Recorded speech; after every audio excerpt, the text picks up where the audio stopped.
1 week after burying the only man who ever truly loved me, I sat across from my son and listened to him tell me I was no longer welcome in my own home.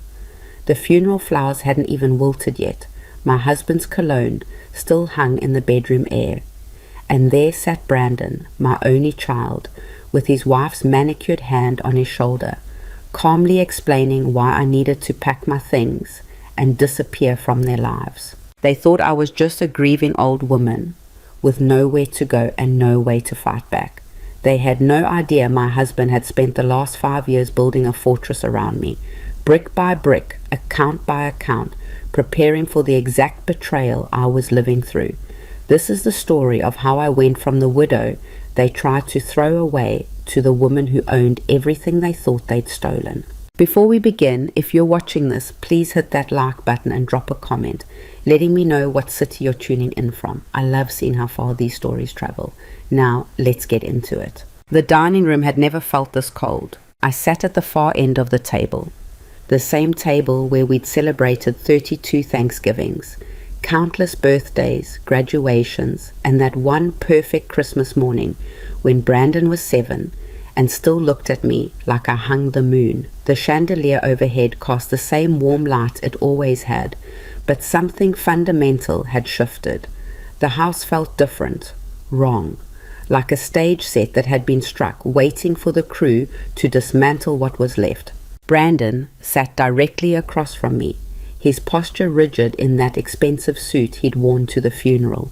Vanessa perched beside him, her spine straight as a ruler, not a single blonde hair out of place, despite the fact that we'd just buried my husband, her father-in-law, 7 days ago. 7 days.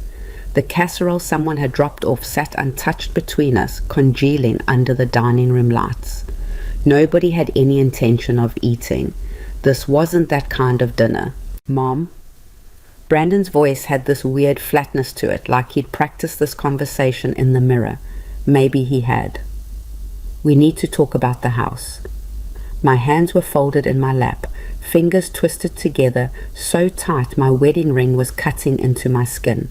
I hadn't taken it off since Richard slipped it on my finger 43 years ago. Wasn't planning to start now. The house? My voice came out smaller than I wanted, weaker. Vanessa leaned forward and I caught a whiff of her perfume, something sharp and expensive that made my eyes water. What Brandon is trying to say is that with Dad gone, the situation here has changed significantly. Dad. She'd called him Dad exactly twice while he was alive, both times when she wanted something. Now that he was cold in the ground, suddenly she was a grieving daughter. I looked at Brandon, searching for the little boy who used to climb into my lap during thunderstorms, who cried when his goldfish died and insisted we have a funeral in the backyard.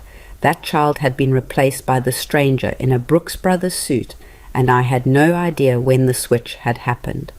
Changed how? I asked, even though something in my gut already knew, already understood what was coming. Brandon exchanged a glance with Vanessa. Some silent communication passed between them, the kind couples develop when they've decided together to do something terrible. The house is too much for you, Brandon said, his tone taking on this patronizing edge that made my skin crawl. You can't manage a place this size on your own, the utilities alone. I've been managing it just fine, I interrupted, surprising myself. My voice came out sharper than I intended. Vanessa smiled. It didn't reach her eyes. Evelyn, we're trying to make this easier for you. You're 70 years old. You're grieving.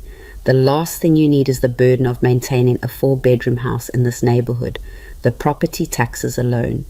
I'm aware of the property taxes, I said. Richard and I paid them for 33 years. Right, but Richard isn't here anymore. Vanessa's voice took on this syrupy quality that I'd learned to recognize as her trying to sound reasonable while saying something cruel. And the reality is, Brandon is the oldest son. The house naturally passes to, the house is in my name, I said quietly. Mine and Richard's. Joint ownership. Brandon's jaw tightened. It was in both your names. Now it's just yours, and frankly, Mom, that's not practical. Vanessa and I have been looking at the numbers, and it makes more sense for us to take over the property. You can't afford to keep it, not on Social Security and whatever Dad left you. We've already talked to a real estate agent about the market value. The air left my lungs. You did what? We're just being proactive, Vanessa said, reaching across the table like she might pat my hand. I pulled away before she could touch me. This house is worth almost $900,000 in the current market. That's equity you can't access. But if we sell it, the words came out as a whisper. This is my home. Mom. Brandon sighed like I was being difficult, like I was a child refusing to see reason. You're not thinking clearly. The grief is clouding your judgment. This house is way too much for a woman your age to handle alone. What happens when the furnace breaks or the roof needs replacing? You think you're going to climb up on a ladder at 70 years old. I'll hire someone, I said, but even I could hear how weak it sounded. Vanessa laughed. This light, tinkling sound that was probably charming at country club brunches, but felt like glass shards in my chest right now. Hire someone with what money, Evelyn? Be realistic. You can't afford this house. You can barely afford yourself. I stared at her. At this woman my son had married 5 years ago. This woman who'd always looked at me like I was an inconvenient relic from Brandon's past that needed to be politely tolerated. Richard hadn't liked her. He'd never said it directly. He wasn't that kind of man, but I'd seen it in the way his smile never quite reached his eyes when she was around, the way he'd find excuses to leave the room when she started talking. Brandon, I said, looking past Vanessa to my son, tell me you don't mean this. Tell me you're not actually trying to take my house away from me a week after your father died. Something flickered across his face. Guilt maybe, or the ghost of the sweet kid he used to be. But then Vanessa's hand tightened on his shoulder, her French manicured nails digging into the fabric of his suit jacket, and the moment passed. We're not taking anything, Mom. We're helping you transition to something more manageable. There are some really nice retirement communities about an hour from here. Assisted living facilities with activities and meal plans. I don't need assisted living, I said, my voice rising despite myself. I don't need help eating my dinner or playing bingo with strangers. I need my home, the home your father and I built together. This isn't Dad's home anymore, Brandon said flatly. He's gone, and you need to accept that things are different now. The cruelty of it hit me like a physical blow. He's gone, like Richard was just some inconvenient variable that had been removed from the equation, and now we could all move on to more practical matters. Different, I repeated numbly. Different how exactly? Vanessa pulled out her phone, because of course she had spreadsheets prepared, and started swiping through screens. We've calculated that you could comfortably afford a one-bedroom apartment in a senior living community, something modest, if we sell this house and split the proceeds. Split? The word came out strangled. Split? How? Well, obviously Brandon has to be compensated for taking on the burden of managing the sale, Vanessa said, like this was the most reasonable thing in the world. And there's the matter of the inheritance that should rightfully pass to him as the only child. We're not trying to leave you destitute, Evelyn. We're just trying to make sure everyone gets what's fair. Fair. I looked around the dining room, at the wallpaper Richard had helped me pick out when we first moved in, at the built-in hutch where I'd displayed our wedding china for 4 decades, at the water stain on the ceiling from when Brandon was 12 and left the bathtub running upstairs. Every inch of this house had a memory attached to it. Every corner held some piece of the life Richard and I had built, and they wanted to sell it. Split the proceeds, compensate themselves for managing my life. I think, I said slowly, my voice shaking, that I need you both to leave. Brandon's eyebrows shot up. Excuse me? Leave. Get out of my house. Your house, Vanessa's mask of sympathy cracked. Evelyn, I don't think you understand the situation you're in. You can't just... It's still my house, I said, standing up. My legs felt weak, but I locked my knees and forced myself to stay upright. Until someone proves otherwise, this is my home and I'm asking you to leave. Brandon stood too, and for a second I saw something ugly flash across his face. Something that looked an awful lot like his wife's contempt. Fine, we'll leave, but you need to think about what we said. Really think about it, because the alternative is watching this house get foreclosed on when you can't make the payments, and then nobody wins. They left without another word. I heard Vanessa's heels clicking across the hardwood floor. Heard the front door open and slam shut. Heard Brandon's car start in the driveway. Then silence. I stood alone in the dining room for a long time, staring at the cold casserole, trying to remember how to breathe. Then I went upstairs. The bedroom Richard and I had shared for 33 years looked exactly the way it had the morning he died. His reading glasses were still on the nightstand. His favorite cardigan was still draped over the chair by the window. I hadn't been able to bring myself to touch any of it. Some mornings I still caught myself rolling over to his side of the bed, expecting to find him there, expecting to hear him snoring softly, or feel his hand reaching for mine in the early morning darkness. I sat on the edge of the bed and let myself cry for the first time since the funeral. Not the polite, controlled tears I'd managed at the service, but the ugly, gut-wrenching sobs of someone who just realized how completely alone they were. Brandon had been my whole world once, the baby I'd prayed for after 3 miscarriages, the child I'd rocked through colic and teething and every childhood illness. I'd taught him to read, helped him with his homework, cheered at every little league game, even when he spent most of the time in right field picking dandelions. When had I lost him? When did my sweet boy turn into the stranger who looked at me like I was a burden to be managed? Was it college, his first job, the day he met Vanessa at some networking event and came home talking about her ambition and drive like those were the only qualities that mattered? Richard had seen it happening. I realized that now, sitting in our bedroom surrounded by the ghost of him. He'd seen the way Brandon was changing, the way Vanessa was slowly rewiring him into someone who valued money and status over family. Richard had tried to talk to me about it once, but I'd brushed him off. He's just growing up, I'd said. He's building his own life. I hadn't wanted to see the truth, hadn't wanted to admit that I was losing my son long before Richard got sick. My eyes fell on the dresser, Richard's dresser, with the top drawer slightly ajar. He always kept important papers there, mixed in with his socks and undershirts where he thought no one would look. I teased him about it once. "What are you hiding, secret agent man?" He just smiled and kissed my forehead. "Just making sure certain things are safe, Evie." Evie. He was the only person who'd ever called me that. I walked over and pulled the drawer open fully. Socks and undershirts, like I expected. But underneath them, wrapped in one of his old t-shirts, was a manila envelope. Thick, official looking. My hands were shaking as I pulled it out. The envelope was sealed, but my name was written across the front in Richard's careful handwriting.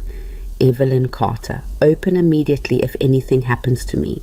My heart was pounding so hard I could hear it in my ears. I slid my finger under the seal and ripped it open. Inside were documents, bank statements, legal papers, post-it notes in Richard's handwriting, stuck to various pages with instructions.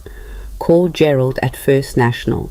Trust documents are with Morrison and Associates. Do not sign anything Brandon asks you to sign without reading every word.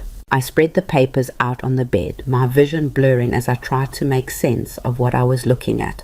A bank statement from an account I'd never heard of, showing a balance of $487,000. Another statement from a different bank, $223,000. Investment accounts, bonds, CDs, stock portfolios, and a letter dated 3 weeks before Richard died, in his shaky handwriting, written when he was already too sick to work, but still clear-headed enough to plan. My dearest Evie, if you're reading this, I'm gone. And I'm so sorry to leave you. I wish I had more time. I wish I could have stayed by your side for another 40 years. But I need you to know something. I saw this coming. I saw the way Brandon changed after he married Vanessa. I saw the way he started looking at our assets like a balance sheet instead of looking at us like family. I heard the conversations he thought I couldn't hear, the ones where Vanessa talked about inheritance planning and maximizing family wealth. I knew that the minute I was gone, they'd come for you. They'd try to convince you that you couldn't manage alone, that you needed them to handle everything, that the smart thing was to hand over control. So I took steps, quiet steps, legal steps. Everything you're holding in your hands right now is protected, untouchable. The house is in your name through a trust that Brandon can't contest. The accounts are yours alone. The company, and yes, sweetheart, there's a company, is entirely under your control. I've been building a fortress around you for the last 5 years, brick by brick, making sure that when I couldn't protect you anymore, the law would do it for me. Don't let them bully you. Don't let them make you feel small. You are stronger than you know, smarter than you give yourself credit for, and you deserve to live the rest of your life on your own terms. Call Gerald Mason at First National Bank. He knows everything. He'll explain it all. Trust him. He's been helping me set this up since the beginning. I love you, Evie. I always have. I always will. Now go show them what happens when you underestimate Evelyn Carter. Forever yours, Richard. I read the letter 3 times. Then I read it again. Then I picked up my phone and started making calls. Ici. Gerald Mason's office at First National Bank looked nothing like I expected. No sterile corporate walls or imposing desk designed to make customers feel small. Instead, it felt like someone's study. Dark wood paneling, comfortable leather chairs, and photographs on the wall showing Gerald with his family at various stages of life. He stood when his assistant showed me in, extending a hand that I shook with fingers that still trembled slightly. Mrs. Carter, he said warmly, I've been expecting your call. I'm so sorry for your loss. Richard was a good man, one of the best I've ever had the privilege of knowing. He left me a letter, I said, cutting through the pleasantries, because I didn't have the energy for anything else. It said to call you. It said there were things I needed to know. Gerald's expression softened. He told me you'd find it. Stubborn man insisted on hiding it in that sock drawer instead of putting it somewhere sensible. He gestured to one of the leather chairs. Please sit. We have a lot to cover. I sat, gripping my purse in my lap, like it might float away if I loosened my hold. Gerald returned to his chair and pulled out a folder, a thick one, bursting with documents. How much did Richard tell you about his work over the last 20 years? He was in construction management, I said slowly. He worked for Morrison Builders. He was a project manager. That's what he did, yes, but it's not the whole story. Gerald opened the folder and started pulling out papers, arranging them on the desk between us. About 17 years ago, Richard and 2 partners pooled their resources and started their own construction firm, Carter and Sons Development. They specialized in commercial projects, office buildings, retail spaces, municipal contracts. I stared at him. Richard owned a construction company. A third of one, yes. The company did very well, extremely well.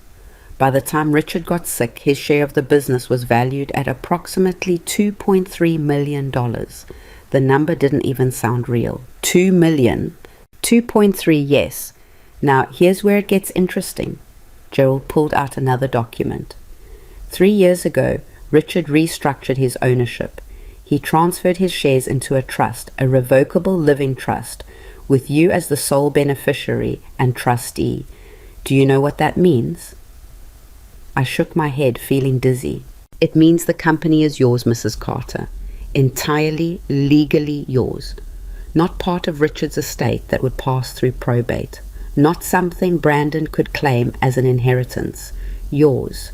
You own 1/3 of a very successful construction company, and your signature is the only one that matters when it comes to making decisions about those shares. I couldn't breathe. Couldn't process what he was saying. Gerald wasn't done. The trust also includes the house, which was refinanced 2 years ago and is now held by the trust, not by you personally. The equity from that refinance, about $340,000, was moved into protected accounts that again are controlled entirely by you through the trust. Brandon has no claim to any of it.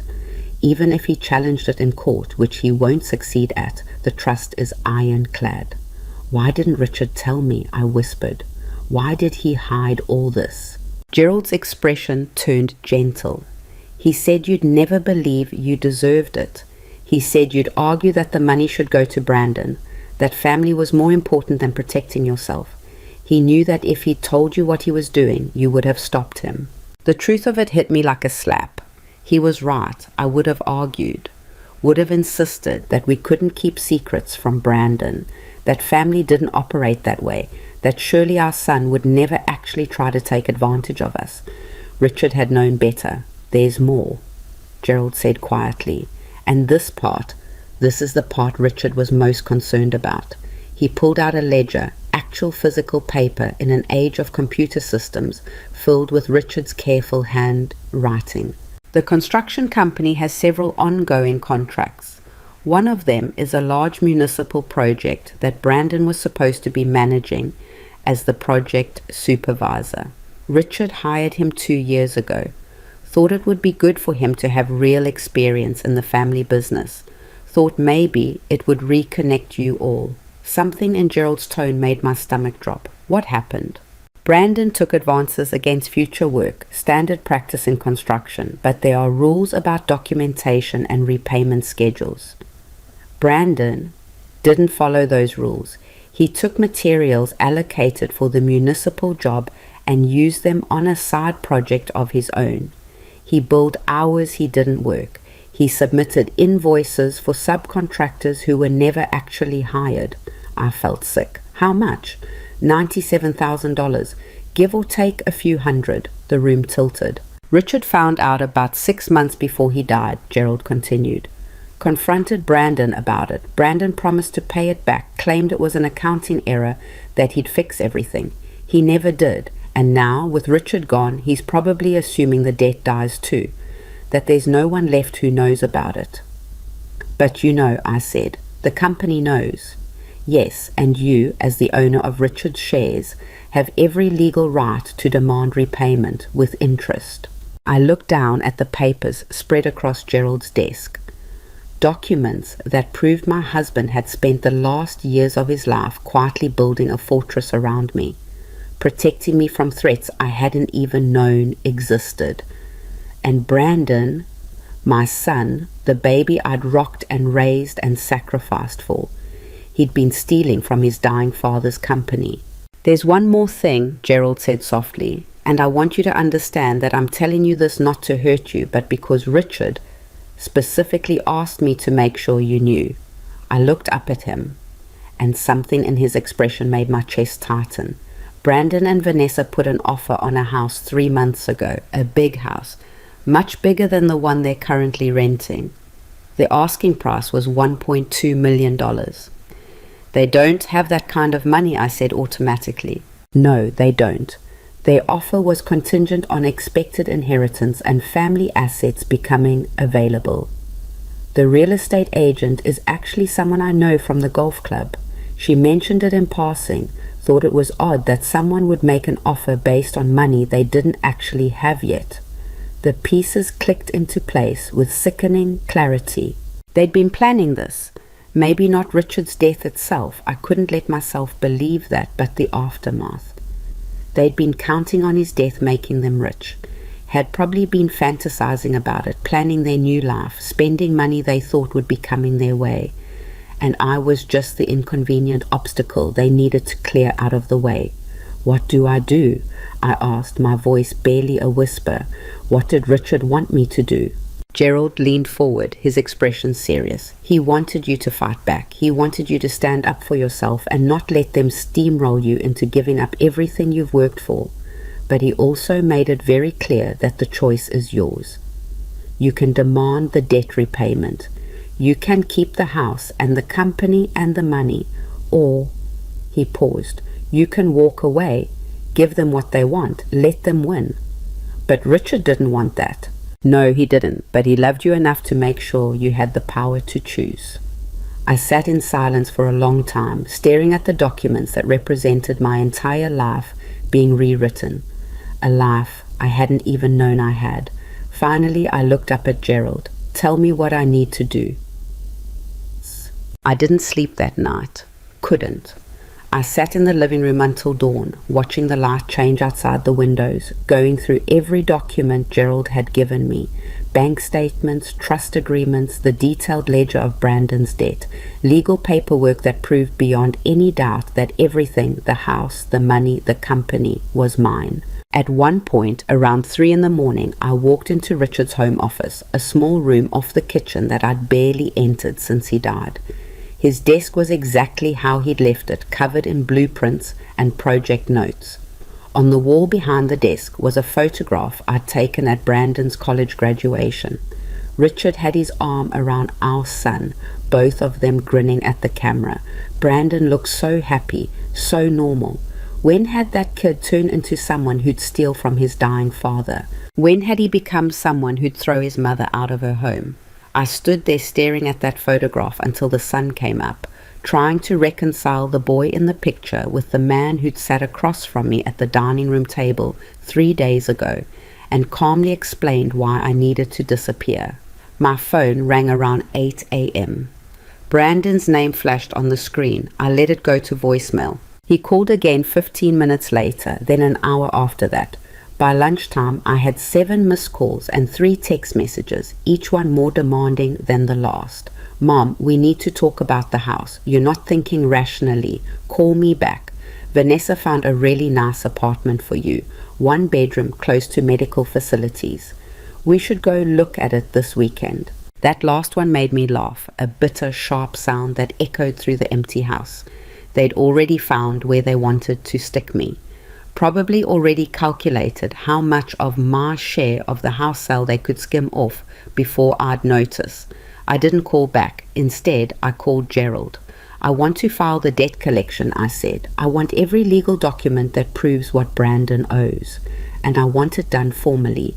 No family courtesy, no friendly warnings. You're sure? Gerald asked, though I could hear something like approval in his voice. I'm sure. It'll get ugly, Mrs. Carter. When people are confronted with their own financial crimes. My son tried to throw me out of my house a week after I buried my husband, I said flatly. It's already ugly. Fair enough. I'll draw up the papers. Should be ready by tomorrow. Thank you. Mrs. Carter, one more thing. Richard left instructions for me to tell you something if you went through with this. What's that? He said to remind you that the strong woman he married is still in there, and that he's proud of you. I hung up and cried for the 2nd time in a week, but this time they weren't tears of grief or loneliness, they were tears of rage. Enig. Brandon showed up at the house 2 days later, unannounced. I heard his car in the driveway and watched through the front window as he and Vanessa got out, their faces set with determination. I'd known this was coming, had prepared for it even. Gerald had given me copies of everything, walked me through exactly what I could say and what I should avoid. Don't admit guilt for anything.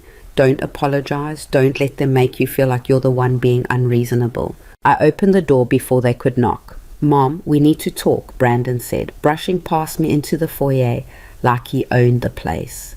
Vanessa followed, her heels clicking on the hardwood. About what? I asked, closing the door. About why you're dodging our calls. About why you haven't signed the papers our lawyer sent over. What papers? Vanessa pulled out her phone, scrolling through emails. The ones about transferring the house deed. We had our attorney draw up documentation to make the process easier. All you have to do is sign, and we can handle the rest. I don't think I'll be signing anything, I said calmly. Brandon's expression darkened. Mom, we've been patient with you. We understand you're grieving. But at some point, you need to face reality. You can't afford this house. You're going to lose it if you don't let us help you. Help me, I repeated. Is that what you call it? Yes, help you, Vanessa snapped, her mask of sweetness finally cracking. Because left to your own devices, you're going to end up destitute. Do you know what the monthly expenses on this property are? Do you have any idea how much the utilities cost? The property taxes, the insurance? Actually, I said, I do know, because I sat down with the accountant last week and went through everything. That stopped them both. Brandon's eyes narrowed. What accountant? Richard's accountant. the one who's been managing the family finances for the last 15 years, the one you apparently forgot existed. I watched Vanessa's face go pale, just slightly, just enough that I knew she understood what I was really saying. I know everything. I don't know what you think you found, Brandon started, but I found out that I own this house through a trust, I interrupted. A trust that you can't touch, challenge, or claim any part of. I found out that Richard transferred all the major assets into protected accounts years ago. I found out that I'm not the helpless widow you were counting on. The silence that followed was deafening. Then Brandon laughed, the short, ugly sound. You're bluffing. Dad wouldn't have protected his wife from his own son. I pulled out the folder Gerald had given me and set it on the entry table. He did, for years, because apparently he saw something in you that I refused to see. Vanessa grabbed the folder, flipping through the papers with increasingly frantic movements. Her face went from pale to red. You can't. Who helped you with this? That accountant is going to lose his license if he what? Showed me the legal documents that prove I own my own assets? That's not a crime, Vanessa. That's called basic financial literacy. Brandon stepped forward, and for a second I saw something in his face that scared me. Something desperate. Mom, listen to me. Whatever Dad told you, whatever he made you think. Wow, I want him. He didn't tell me anything. He left me a letter, explained what he'd done and why. I met my son's eyes. He said he knew you'd come for me the minute he was gone. Said he'd watched you change. Watched you and Vanessa start looking at this family like a business opportunity instead of, actual family. We never, Brandon's voice cracked. You sat across from me 1 week after his funeral and told me to pack my bags, I said, my voice steady even though everything inside me was shaking. 1 week. Told me I wasn't welcome in my own home. Told me you'd already talked to a real estate agent about selling the house, my house. We were trying to help you, Brandon shouted. We were trying to keep you from making stupid decisions because you're too emotional to think straight. I'm thinking perfectly straight now, I said, and what I'm thinking is that you need to leave. We're not leaving until we settle this, Vanessa hissed. You don't get to... There's one more thing, I said quietly, pulling out the second folder. The one I'd been dreading.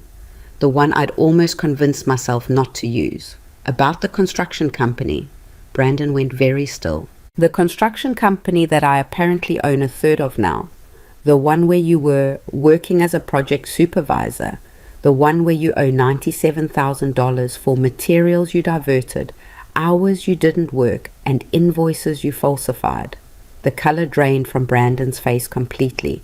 Your father knew, I continued, my voice barely above a whisper. Before he died, he found out what you'd been doing, confronted you about it. You promised to pay it back. You never did. That was a misunderstanding, Brandon said quickly. An accounting error. I was going to fix it. You were going to fix it with the money you thought you'd get from selling my house. I looked at my son, really looked at him, and saw a stranger. You were going to steal from your dying father's company and then steal from your grieving mother to cover the debt, and you probably thought you were being clever. Vanessa had gone completely silent, her face frozen in an expression of pure calculation. Here's what's going to happen, I said, my hands shaking but my voice steady.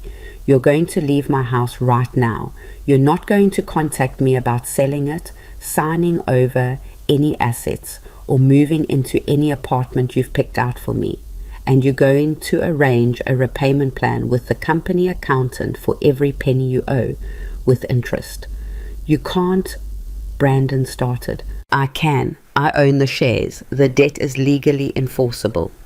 And if you try to fight it, if you try to challenge the trust or contest any of this, I will make sure every person in your professional circle knows exactly what you did to your father's company while he was dying. You wouldn't, Brandon said, but he didn't sound sure. Try me.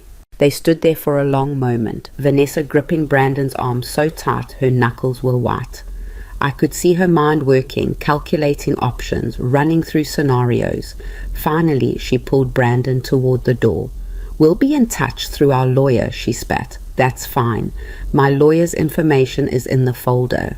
They left without another word. I watched through the window as they sat in Brandon's car in my driveway for almost 20 minutes, clearly arguing. Vanessa's hands were moving frantically, gesturing at the folders. Brandon had his head in his hands. Finally, they drove away, and I collapsed on the stairs, shaking so hard my teeth chattered. I'd done it. I'd actually done it. Stood up to them, refused to be pushed around, claimed what was mine. But the victory felt hollow, because what I'd really done was admit that my son, my only child, the baby I'd loved more than life itself, had become someone I didn't recognize, someone who'd steal from his dying father, someone who'd throw his mother away like garbage the second she stopped being useful. I sat on those stairs until the sun went down, holding the folders that proved I'd won, feeling more alone than I'd ever felt in my entire life. But somewhere in that loneliness, something else started growing. Not grief, not sadness, resolve. Richard had built this fortress around me for a reason. Not so I could hide in it forever, but so I could learn to stand on my own 2 feet. So I could understand my worth without him there to tell me every day. I stood up slowly, my legs stiff from sitting on the stairs so long. The house was mine. The money was mine. The company was mine. And the life I live from here on out, that was going to be mine too. The lawyer's office smelled like old books and furniture polish. Morrison and Associates occupied the 3rd floor of a historic building downtown, the kind with actual crown molding and windows that didn't open anymore. I sat in the waiting room clutching my purse, watching a receptionist who couldn't have been older than 25 tap away at her keyboard with nails so long I couldn't figure out how she typed at all. Gerald had set up this meeting, said it was time to make everything official, to put the legal machinery in motion before Brandon and Vanessa had time to mount any kind of counterattack. I hadn't slept more than 3 hours a night since they'd left my house a week ago. Kept waking up convinced I'd hear them breaking down the door or find eviction notices taped to my windows. Mrs. Carter, a woman, appeared in the doorway, mid-40s, with sharp eyes behind wire-rimmed glasses. "I'm Patricia Morrison. Please come in." Her office was smaller than I expected, but organized with military precision. Every paper had a place, every pen lined up on her desk like soldiers. She gestured to a chair across from her desk, and I sat, feeling like I was about to get scolded by the principal. "Gerald Mason filled me in on your situation," Patricia said, settling into her own chair. "I've reviewed all the documentation. The trust, the company shares, the debt ledger, everything appears to be in perfect order. So it's real," I said quietly. "All of it. It's very real. Your husband was extremely thorough, almost obsessively so." She pulled out a file. "I actually met Richard once, about 4 years ago. He came in asking about asset protection strategies, wanted to know the most ironclad way to ensure certain holdings couldn't be contested or seized. I remember thinking it was odd. Most people don't plan that carefully unless they're expecting a specific threat. He knew," I said. "He knew what Brandon would do." Patricia's expression softened slightly. "Parents often see things they don't want to acknowledge. Your husband chose to prepare for the worst while hoping for the best." She opened the file. "Now, let's talk about your options. The debt Brandon owes to the company is enforceable. We can demand immediate repayment, or we can structure a payment plan. Either way, it needs to be formal and legally documented. What happens if he refuses to pay? Then we take him to court.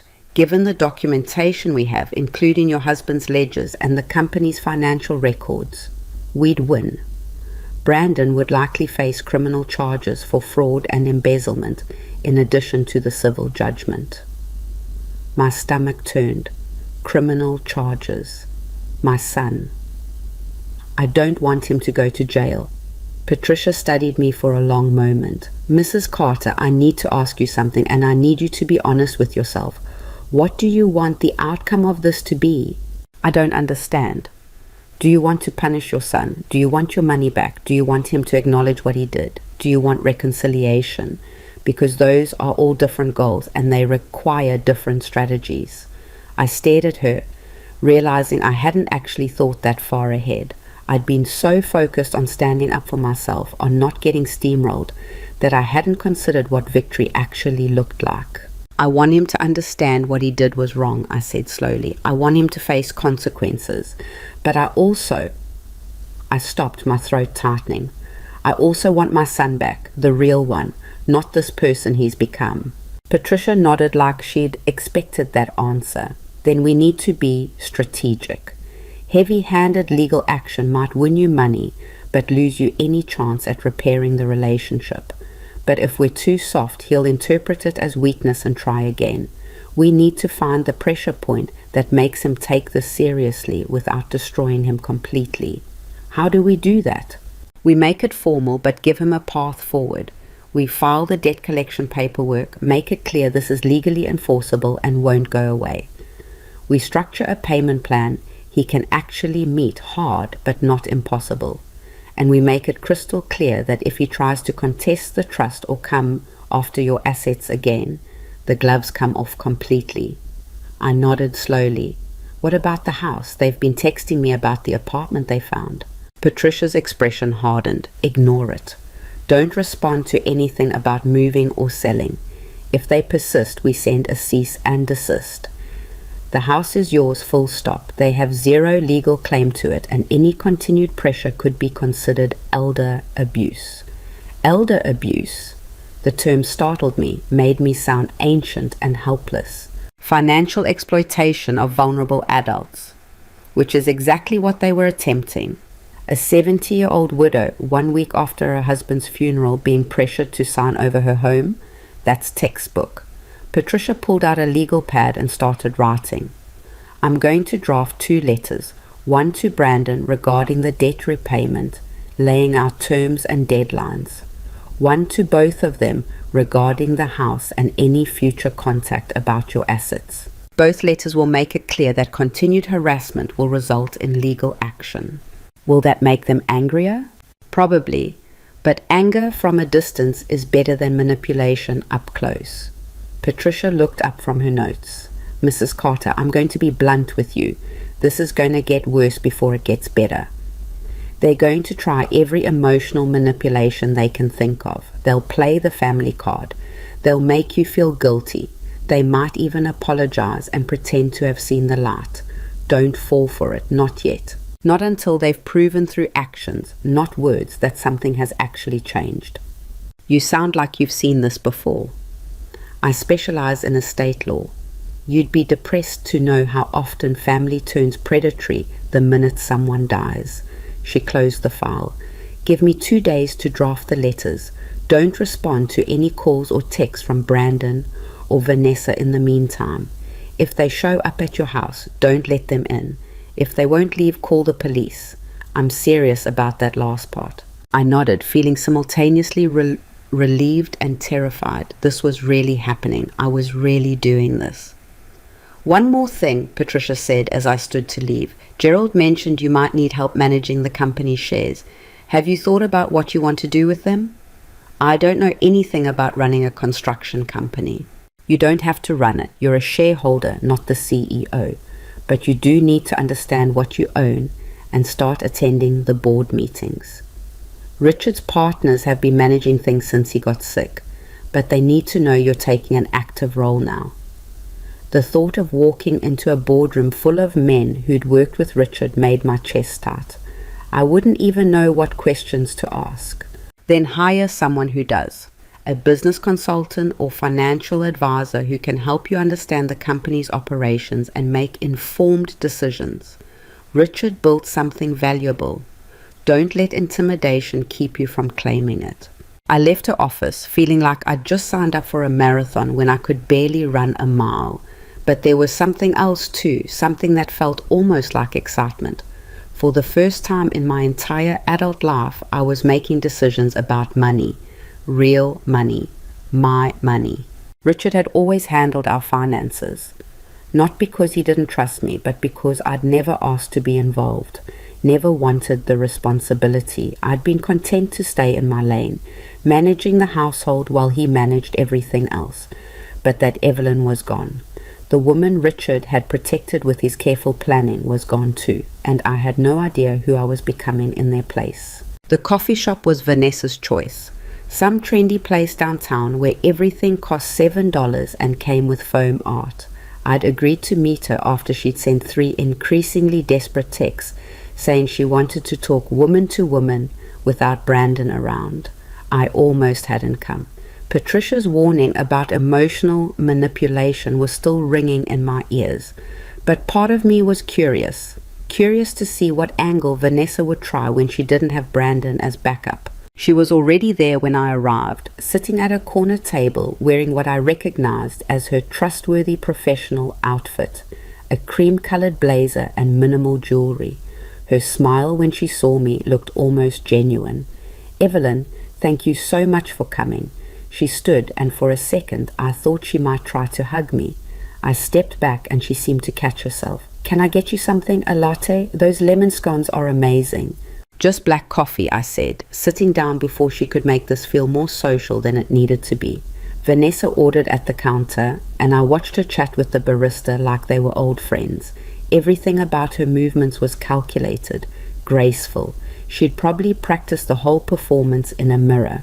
She returned with 2 coffees and a scone she definitely didn't plan to eat. "I owe you an apology," she started, wrapping both hands around her cup. "The way Brandon and I approached things after Richard passed, it was insensitive.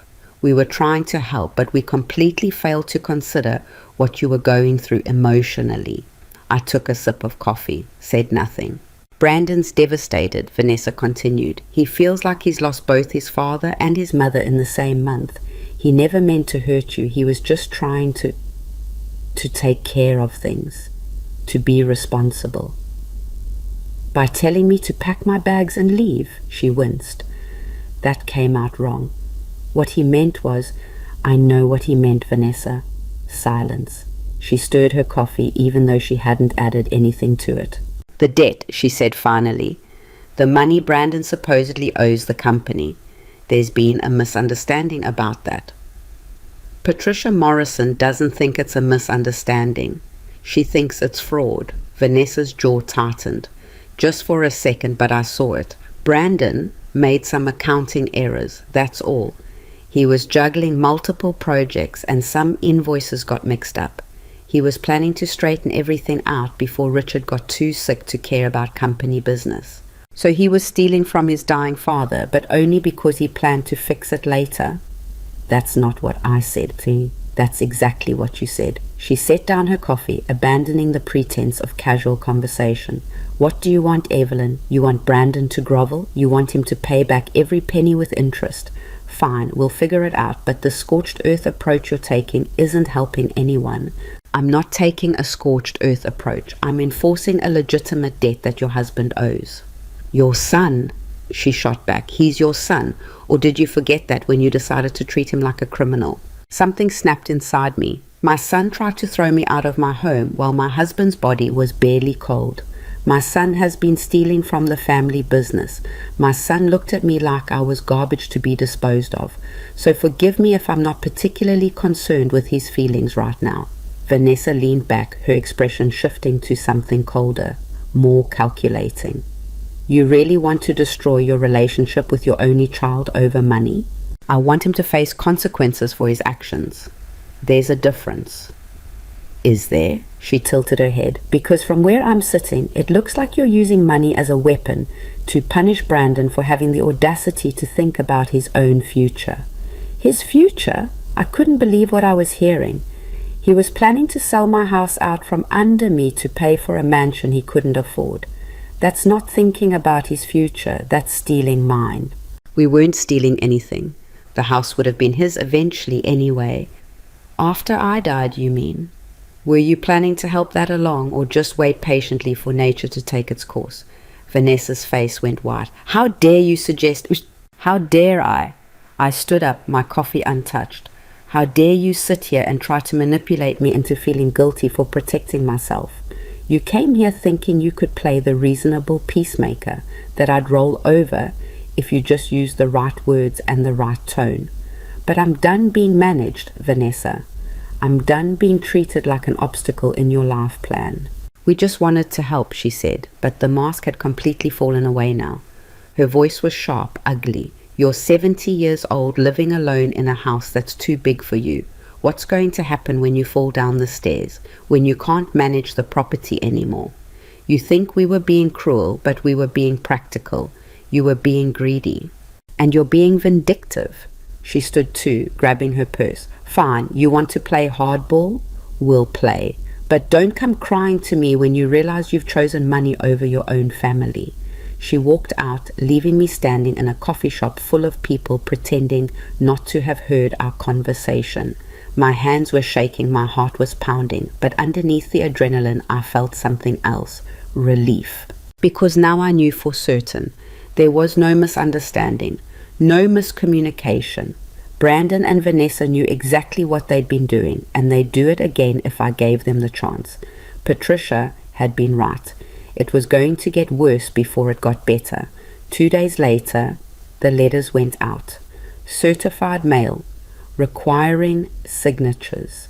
Patricia called me when they were delivered. Brandon signed for his at 10:47 this morning, she reported. Vanessa signed for theirs at 11:15. Give it a few hours. They'll need time to read everything and consult with their own attorney. What if they refuse to comply? Then we file in court, but my guess is they'll at least try to negotiate. The debt is too well documented to deny, and the trust is airtight. They don't have any good options here. I spent the afternoon gardening, or trying to. Mostly I just moved the same potted plants around the patio, too anxious to focus on anything productive. Richard had always handled the yard work. I'd let things go wild after he died. Couldn't bring myself to touch the rose bushes he'd been so proud of. But today I found myself pruning the dead branches, pulling weeds from the flower beds, clearing away the winter damage I'd ignored for months. It felt good, physical, like I was clearing away more than just dead plants. My phone rang around 4 p.m. Unknown number. I almost didn't answer. Mrs. Carter? A man's voice, professional, clipped. This is James Donnelly. I'm an attorney representing Brandon and Vanessa Carter. I've reviewed the letters from Patricia Morrison, and my clients would like to schedule a mediation session to discuss resolution options. Resolution options, I repeated. What does that mean? It means we'd like to explore alternatives to the payment structure outlined in your debt collection letter. My clients are willing to acknowledge the debt and work toward repayment, but the terms proposed are financially unfeasible given their current circumstances. Their current circumstances that include trying to buy a $1.2 million house. Silence on the other end, then. I'm not aware of any pending real estate transactions. Of course you're not. I closed my eyes, trying to channel Patricia's calm professionalism. I'll need to consult with my attorney before agreeing to any mediation. That's fine. We can schedule something next week if... Mr. Donnelly, can I ask you something? Did your clients tell you they tried to force me out of my home a week after my husband's funeral? Did they mention that part? Another pause, longer this time. Mrs. Carter, my job is to help my clients navigate a difficult family situation and reach an agreement that works for everyone involved. Your job is to help them avoid facing consequences for what they did. Let's at least be honest about that. I hung up before he could respond, my hands shaking worse than they had at the coffee shop. Then I called Patricia.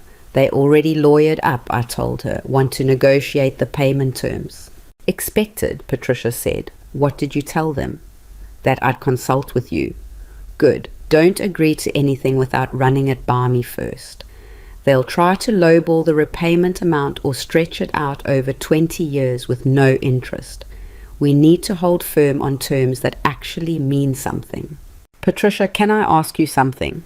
I was still standing in the garden, surrounded by the mess I'd made trying to clean it up. How long does this go on?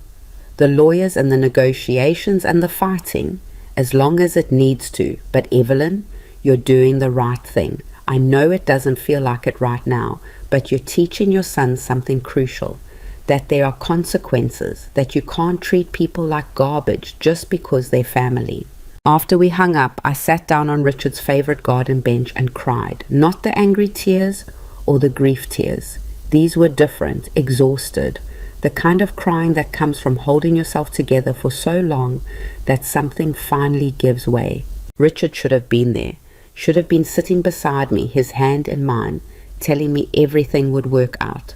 Instead, I was alone in a garden I didn't know how to maintain, fighting a battle I didn't know how to win, against a son I didn't know how to reach. The mediation happened 3 weeks later in a conference room that smelled like industrial cleaner and desperation. Patricia sat on my right, her briefcase open and files arranged with military precision. Across the table sat Brandon and Vanessa, with their attorney James Donnelly between them, like a referee at a boxing match. Brandon looked awful. He'd lost weight, and there were dark circles under his eyes I'd never seen before. Part of me wanted to reach across the table and smooth his hair like I used to when he was little and sick with fever. The rest of me remembered the cold look in his eyes when he told me to pack my bags. "Thank you all for coming," James started, his voice professionally neutral. "We're here to find a resolution that works for everyone. My clients acknowledged there was a financial discrepancy regarding the Carter and Sons development accounts, and they're willing to work toward resolving it in a way that's fair to all parties."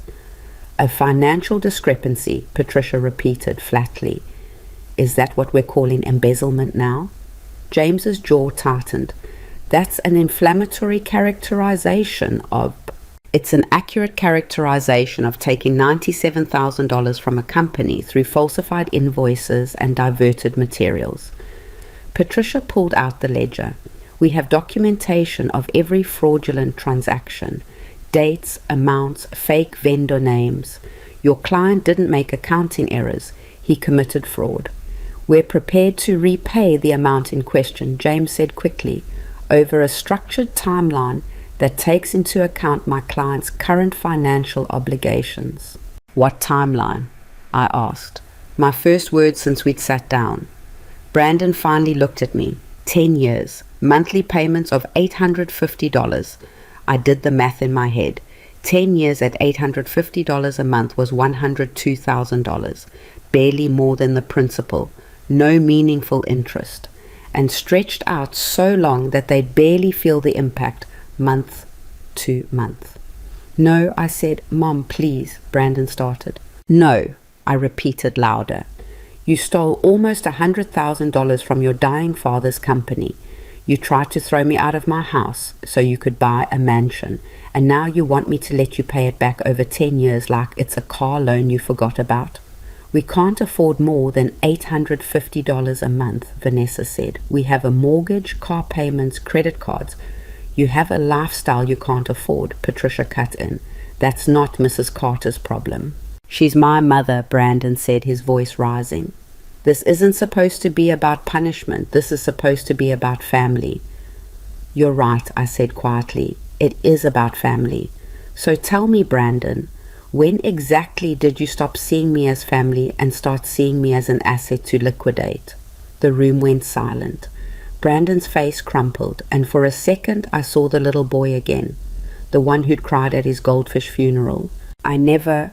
His voice cracked, "I never stopped seeing you as my mother." "Then what was that dinner about, the one where you told me the house was too much for me, that I needed to move into some senior apartment you'd already picked out? What was I supposed to think I was to you?" "We were trying to help," Brandon said desperately. "The house is too big for one person. You're 70 years old. What happens when something breaks and you can't fix it? What happens when I become too much of a burden?" I finished. "When keeping me alive and housed becomes inconvenient for your life plans?" "That's not what I meant." "Then what did you mean? Because from where I sat, it sounded an awful lot like you'd already decided I was too old and too useless to deserve my own home." Vanessa leaned forward. "Evelyn, you're not being fair. We had legitimate concerns about your ability to..." My ability to what? Exist, take up space, continue living in the house I've lived in for 33 years. I looked directly at her. You thought I'd just roll over, thought I was some weak old woman who'd do whatever you told her because I wouldn't know any better.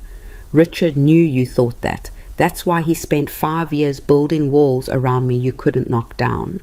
Richard was manipulative, Vanessa said coldly. He poisoned you against us, made you think we were the enemy when all we ever did was try to help. Richard protected me, I shot back, from exactly the situation I'm living through right now. James cleared his throat loudly. Perhaps we should take a break. Let everyone calm down and I don't need to calm down, I said. I need my son to understand what he did. Not just the money, the rest of it. The way he looked at me, the way he talked to me like I was already dead and he was just waiting for the paperwork to clear. Brandon put his head in his hands. His shoulders were shaking. Vanessa put a hand on his back. This is exactly why we needed an attorney, because you're not interested in resolution. You're interested in making Brandon suffer. I'm interested in justice, I said. 5 years, $2,000 a month with 6% interest. That's my offer. Take it or we go to court, and you can explain to a judge why you were stealing from a dying man's company while planning to evict his widow. We can't afford $2,000 a month, Brandon said, his voice muffled behind his hands. Then get second jobs, sell the cars, downsize your life. I stood up, surprising myself. You made choices, Brandon, bad choices. Now you get to live with the consequences. That's what being an adult means. I walked out of the conference room with Patricia right behind me.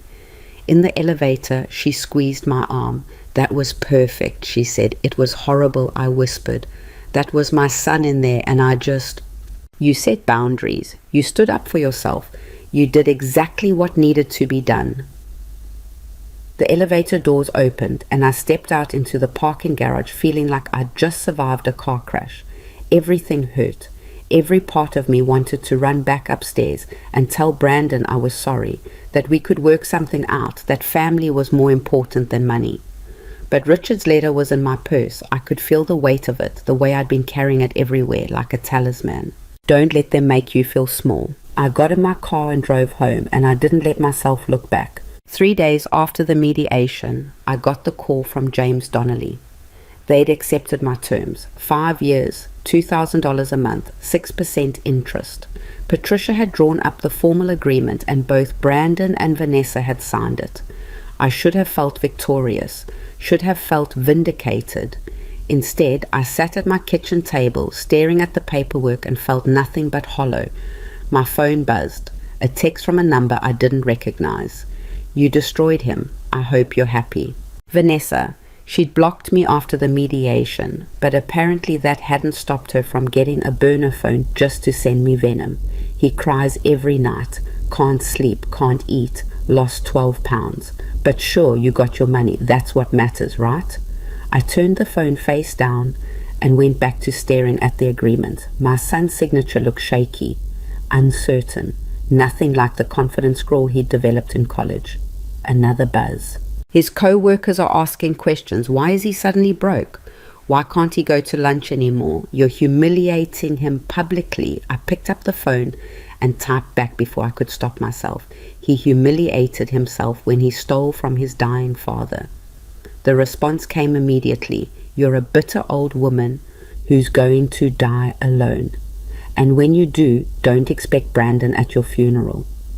I blocked the number, then sat there shaking, Vanessa's words echoing in my head. Die alone. Was that true?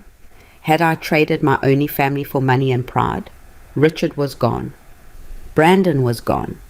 I had a house full of furniture and memories, but nobody to share them with. The doorbell rang, snapping me out of the spiral. I wasn't expecting anyone. For a paranoid second, I thought maybe Brandon had come to confront me, or worse, Vanessa with her perfectly manicured rage. But when I opened the door, it was Gerald Mason, standing on my porch, holding a briefcase and looking apologetic. I'm sorry to drop by unannounced, he said, but there's something we need to discuss, and I didn't think it should wait. I let him in, my anxiety ratcheting up another notch. Had something gone wrong with the trust? Had Brandon found some loophole? Gerald sat in Richard's favorite chair in the living room, and I had to fight the irrational urge to tell him to move. Nobody sat in that chair. Nobody but Richard. The construction company had its quarterly board meeting yesterday, Gerald started. Richard's partners, David Chen and Marcus Webb, they're getting concerned. Concerned about what? About the ownership structure, about what happens now that you control Richard's shares. He pulled papers from his briefcase. They want to buy you out. The words took a second to register. Buy me out of the company. They're offering $2.1 million for your third. It's a fair price, maybe even slightly generous given current market conditions. They'd structure it as a payment plan over 3 years, fully guaranteed. $2 million. On top of everything else Richard had left me. The number was so absurd I almost laughed. Why do they want me out? Gerald shifted uncomfortably. They're concerned about stability.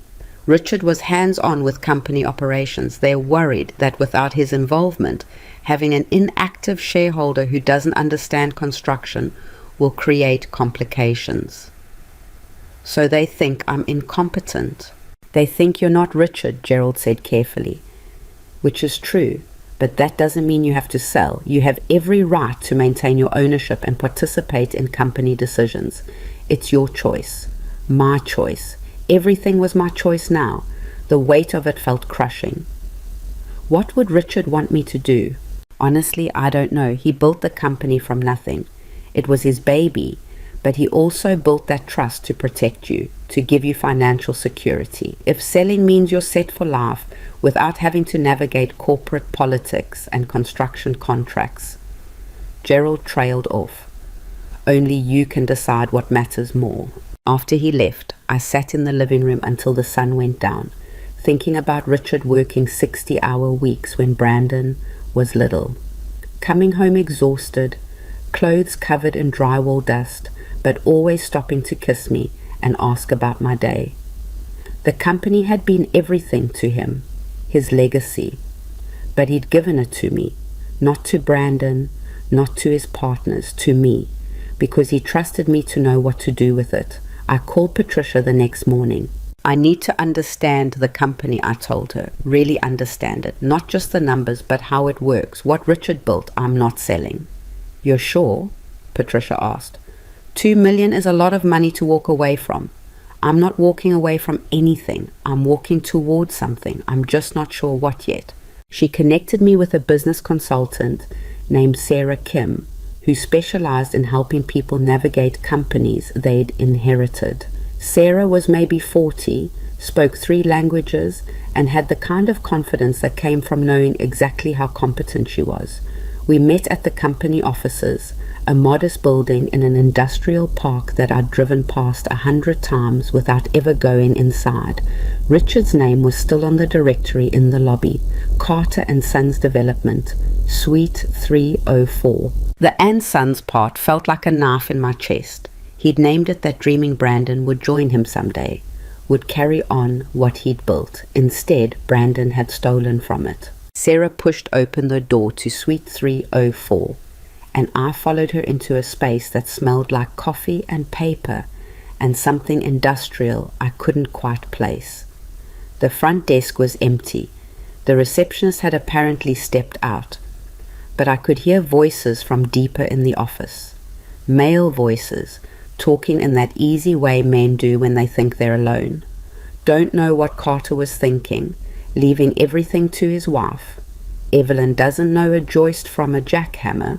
I froze. Sarah shot me a look that said, "Keep quiet. Give her a break, Marcus. She just lost her husband." That was a different voice. Younger. I'm not saying it to be cruel. I'm saying it because it's true. Richard was a brilliant builder, but he made a stupid decision with that trust.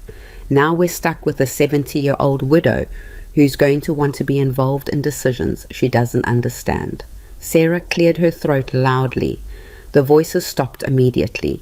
2 men emerged from what looked like a conference room. The older one, Marcus, I assumed, went pale when he saw me. The younger one just looked confused. "Mrs. Carter," Marcus stammered. We weren't expecting you. Clearly. I walked further into the office, Sarah beside me like a bodyguard. I'm Evelyn Carter, Richard's widow, and apparently the incompetent old woman who doesn't know a joist from a jackhammer. I didn't mean that came out wrong. Marcus was sweating now. Did it? Because it sounded like you meant exactly what you said.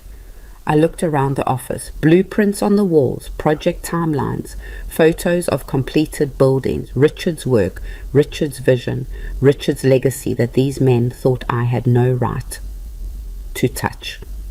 The younger man extended his hand. David Chen, I'm so sorry for your loss, Mrs. Carter. Richard was one of the best men I've ever worked with. I shook his hand, noting that his grip was firm but not crushing, not trying to prove anything. Thank you. I've prepared a comprehensive overview of the company's operations, Sarah said smoothly, pulling a tablet from her bag. Current projects, financial status, client relationships. I think it would be beneficial for everyone if we sat down and brought Mrs. Carter fully up to speed on where things stand. Marcus looked like he wanted to refuse, like he wanted to tell us to leave and come back when we had an appointment, but legally I owned a third of this company. I had every right to be here. Of course, he said through gritted teeth. Conference room is this way. The next 3 hours were brutal. Sarah walked me through every aspect of the company's operations while Marcus and David sat across the table looking increasingly uncomfortable. Current projects. 7 active builds ranging from a strip mall renovation to a new municipal library. Projected revenue. Outstanding contracts. Employee roster. Insurance policies. Permit requirements. My head was spinning by hour 2. By hour 3, I wanted to crawl under the table and hide. But I didn't. I sat there and took notes and asked questions, even when I could see Marcus rolling his eyes at how basic some of them were. The municipal library project, I said, looking at the timeline.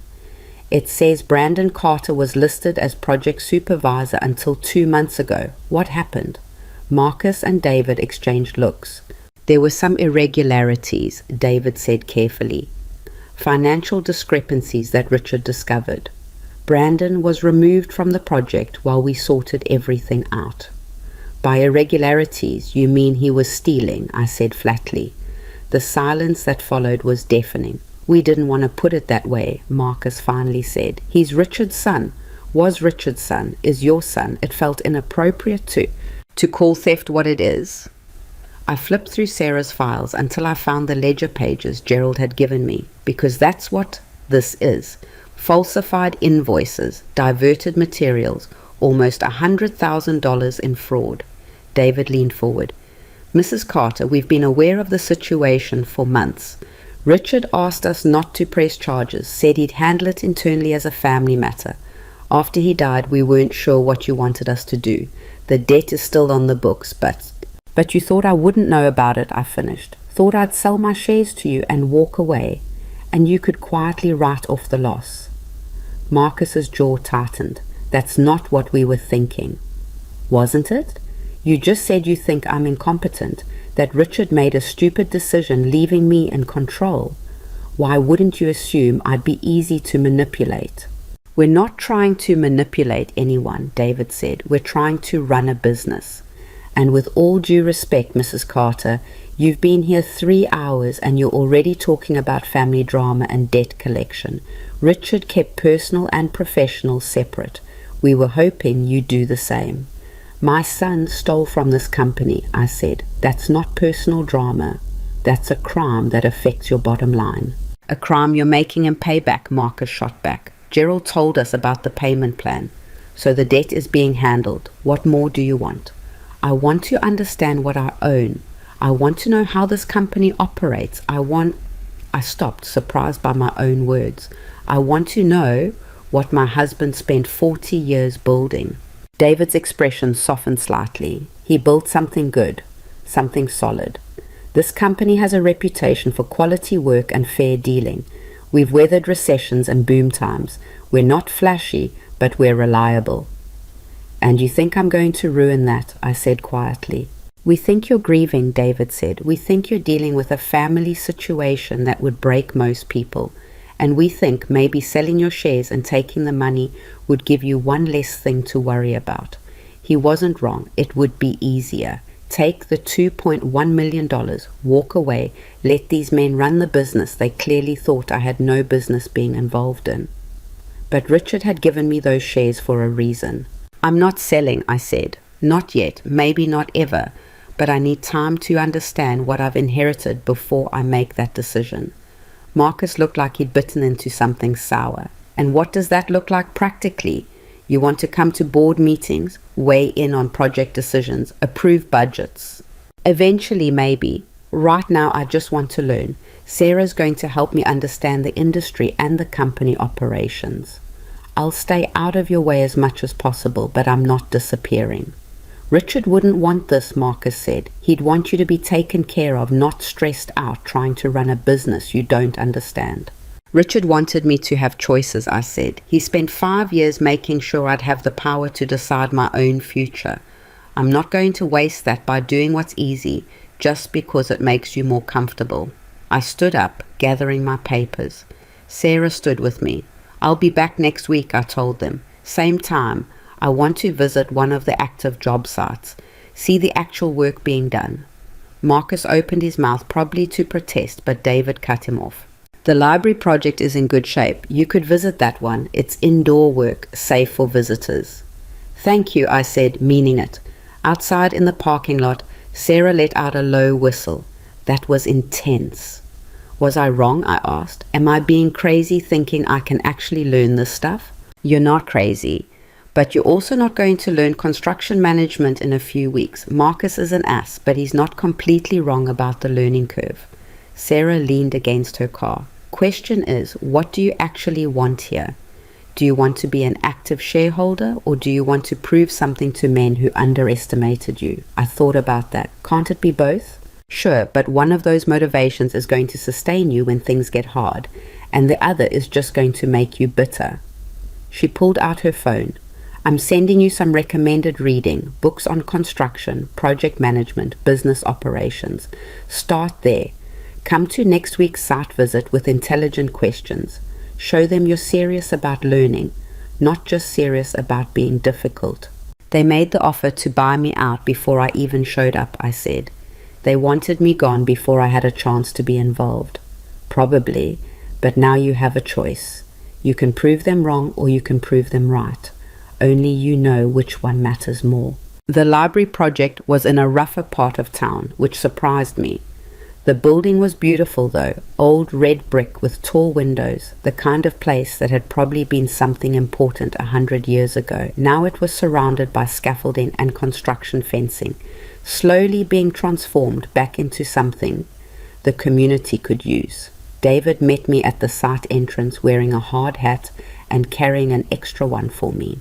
Required safety equipment, he said, handing it over. Also, steel-toed boots, but I'm guessing you don't have those. I wore my most sensible shoes, I said, which was true. Sneakers instead of the loafers I usually lived in. Close enough, just watch where you step. Inside the library was a maze of plastic sheeting and construction equipment. The smell hit me immediately. Sawdust and paint and something chemical I couldn't identify. Men in hard hats moved around with purpose, carrying materials, operating machines, shouting measurements to each other. We're about 60% done, David explained as we walked through what used to be the main reading room. New electrical, new HVAC, ADA compliant bathrooms. The city wanted to preserve the historical character while modernizing the infrastructure. It's beautiful, I said, looking up at the original tin ceiling that someone was carefully cleaning.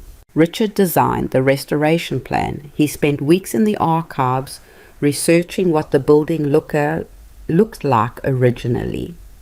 David ran his hand along a restored door frame. This was his passion project. He took the contract for barely any profit because he believed the community needed this. My throat tightened. That was so like Richard, always more concerned with doing something meaningful than making the most money. The budget's tight, David continued, which is why what Brandon did hurt so much. Every dollar matters on a project like this. I stopped walking. How much did Brandon's theft set this project back? 3 weeks. We had to reorder materials, reorganize the timeline. It could have been worse, but Richard caught it before too much damage was done. Did Richard know he was dying when he caught Brandon?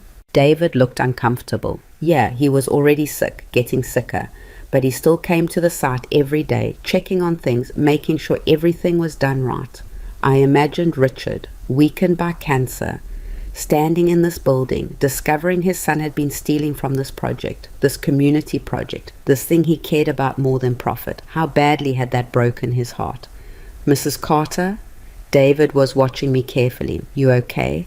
Did he tell you about the trust, about leaving me the shares? He mentioned it, said he wanted to make sure you'd be taken care of no matter what happened. David gestured to a makeshift office set up in what used to be a storage room. He worked out of that room his last few months, refused to stop coming even when he could barely walk. I walked over to the office. Someone had left Richard's name on a piece of tape on the door.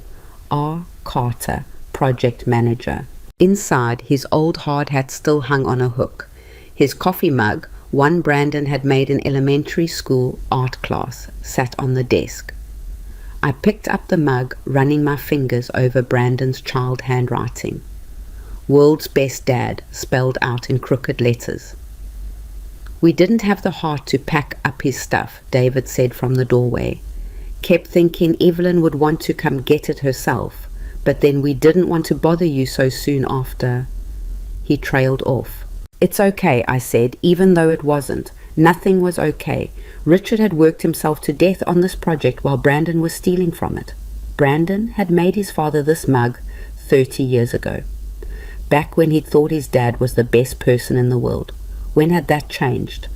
When had love turned into resentment, turned into betrayal? The opening ceremony is in 2 months, David said. The mayor's coming. Whole community celebration. Richard was supposed to cut the ribbon. You should still do it, I said. The ceremony. Make it a tribute to him. Would you come? You should be there, you and Brandon both, actually. Richard would have wanted. Brandon won't come, I said flatly. We're not exactly speaking right now. Because of the debt? Because of everything. I set down the mug carefully. Did Richard ever talk to you about Brandon, about how he felt about what was happening? David was quiet for a long moment. Once, about a month before he died, he said the hardest part wasn't the cancer. It was knowing he'd failed as a father, that he'd raised a son who could look at a dying man and see nothing but dollar signs. The words hit like a physical blow. He never failed, I whispered. Brandon made his own choices. That's what I told him, but Richard didn't see it that way. He blamed himself, said he'd been too focused on building the business, not focused enough on building character. I leaned against the desk, my legs suddenly weak. Richard had died thinking he'd failed, had spent his last weeks not just fighting cancer, but carrying the weight of Brandon's betrayal, blaming himself for how his son had turned out. And I'd never known, never asked, never given him the chance to talk about it because I'd been too busy trying to keep everything normal, to pretend our family wasn't falling apart. I'm sorry, David said. I shouldn't have told you that. It's not... No, I needed to hear it. I wiped my eyes roughly. I needed to know. For what it's worth, Richard also said you were the strongest person he'd ever met. Said you'd be fine without him, even though he wished he could stay. I'm not fine, I said. I'm not even close to fine. No, David agreed, but you're still standing. That's something. The email came 2 weeks later while I was reading one of the books Sarah had recommended. Subject line, urgent, Brandon Carter. My heart jumped into my throat. Had something happened to him? Was he hurt? But when I opened it, the email was from Marcus. Short, cold, professionally devastating. Mrs. Carter, Brandon Carter applied for a position as project manager at Henderson Construction. They called us for a reference. Thought you should know before we respond. Please advise how you want us to handle this. Marcus Brandon was looking for another job in construction at a competitor. I stared at the email for a full minute before the implications hit me.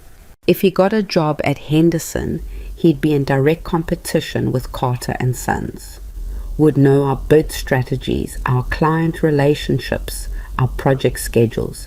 Even if he didn't actively sabotage us, his knowledge alone would be valuable to our competitors. And legally, there was probably nothing I could do about it. Richard had removed him from the company, but there hadn't been any non-compete agreement. No contract preventing him from taking what he knew to someone else. I called Patricia immediately. Can he do this? I asked without preamble. Can he just go work for a competitor? Unless there's a non-compete clause in his employment contract, yes. Do you know if Richard had him sign one? I have no idea. I'll look into it. But Evelyn, even if there's no legal barrier, you should think carefully about how you want to handle this. If you try to block him from getting a job, if you poison his reference, you're escalating things to a point where reconciliation becomes impossible. He stole almost $100,000 from the company. Why would I give him a good reference? You wouldn't, but you could give a neutral one. Confirm dates of employment, basic job duties, nothing more. It's professional, it doesn't help him, but it also doesn't actively sabotage him. And if I want to actively sabotage him? Patricia was quiet for a moment. Then you need to ask yourself what the end goal is. Do you want justice or revenge?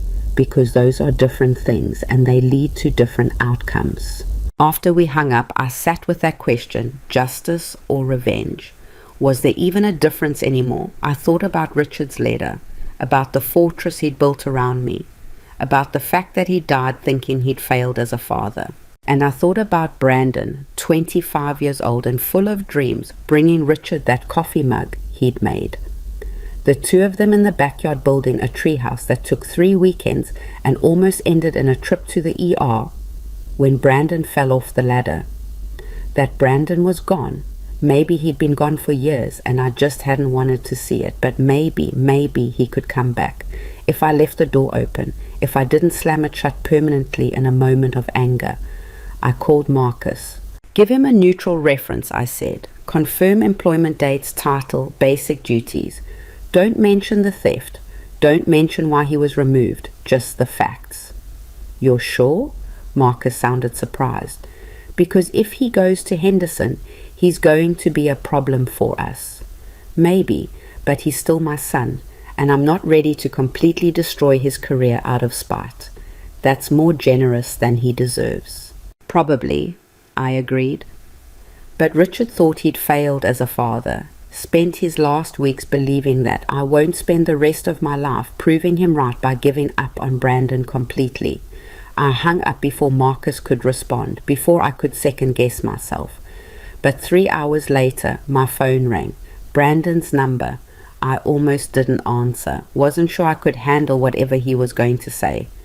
But I picked up on the 4th ring. Mom?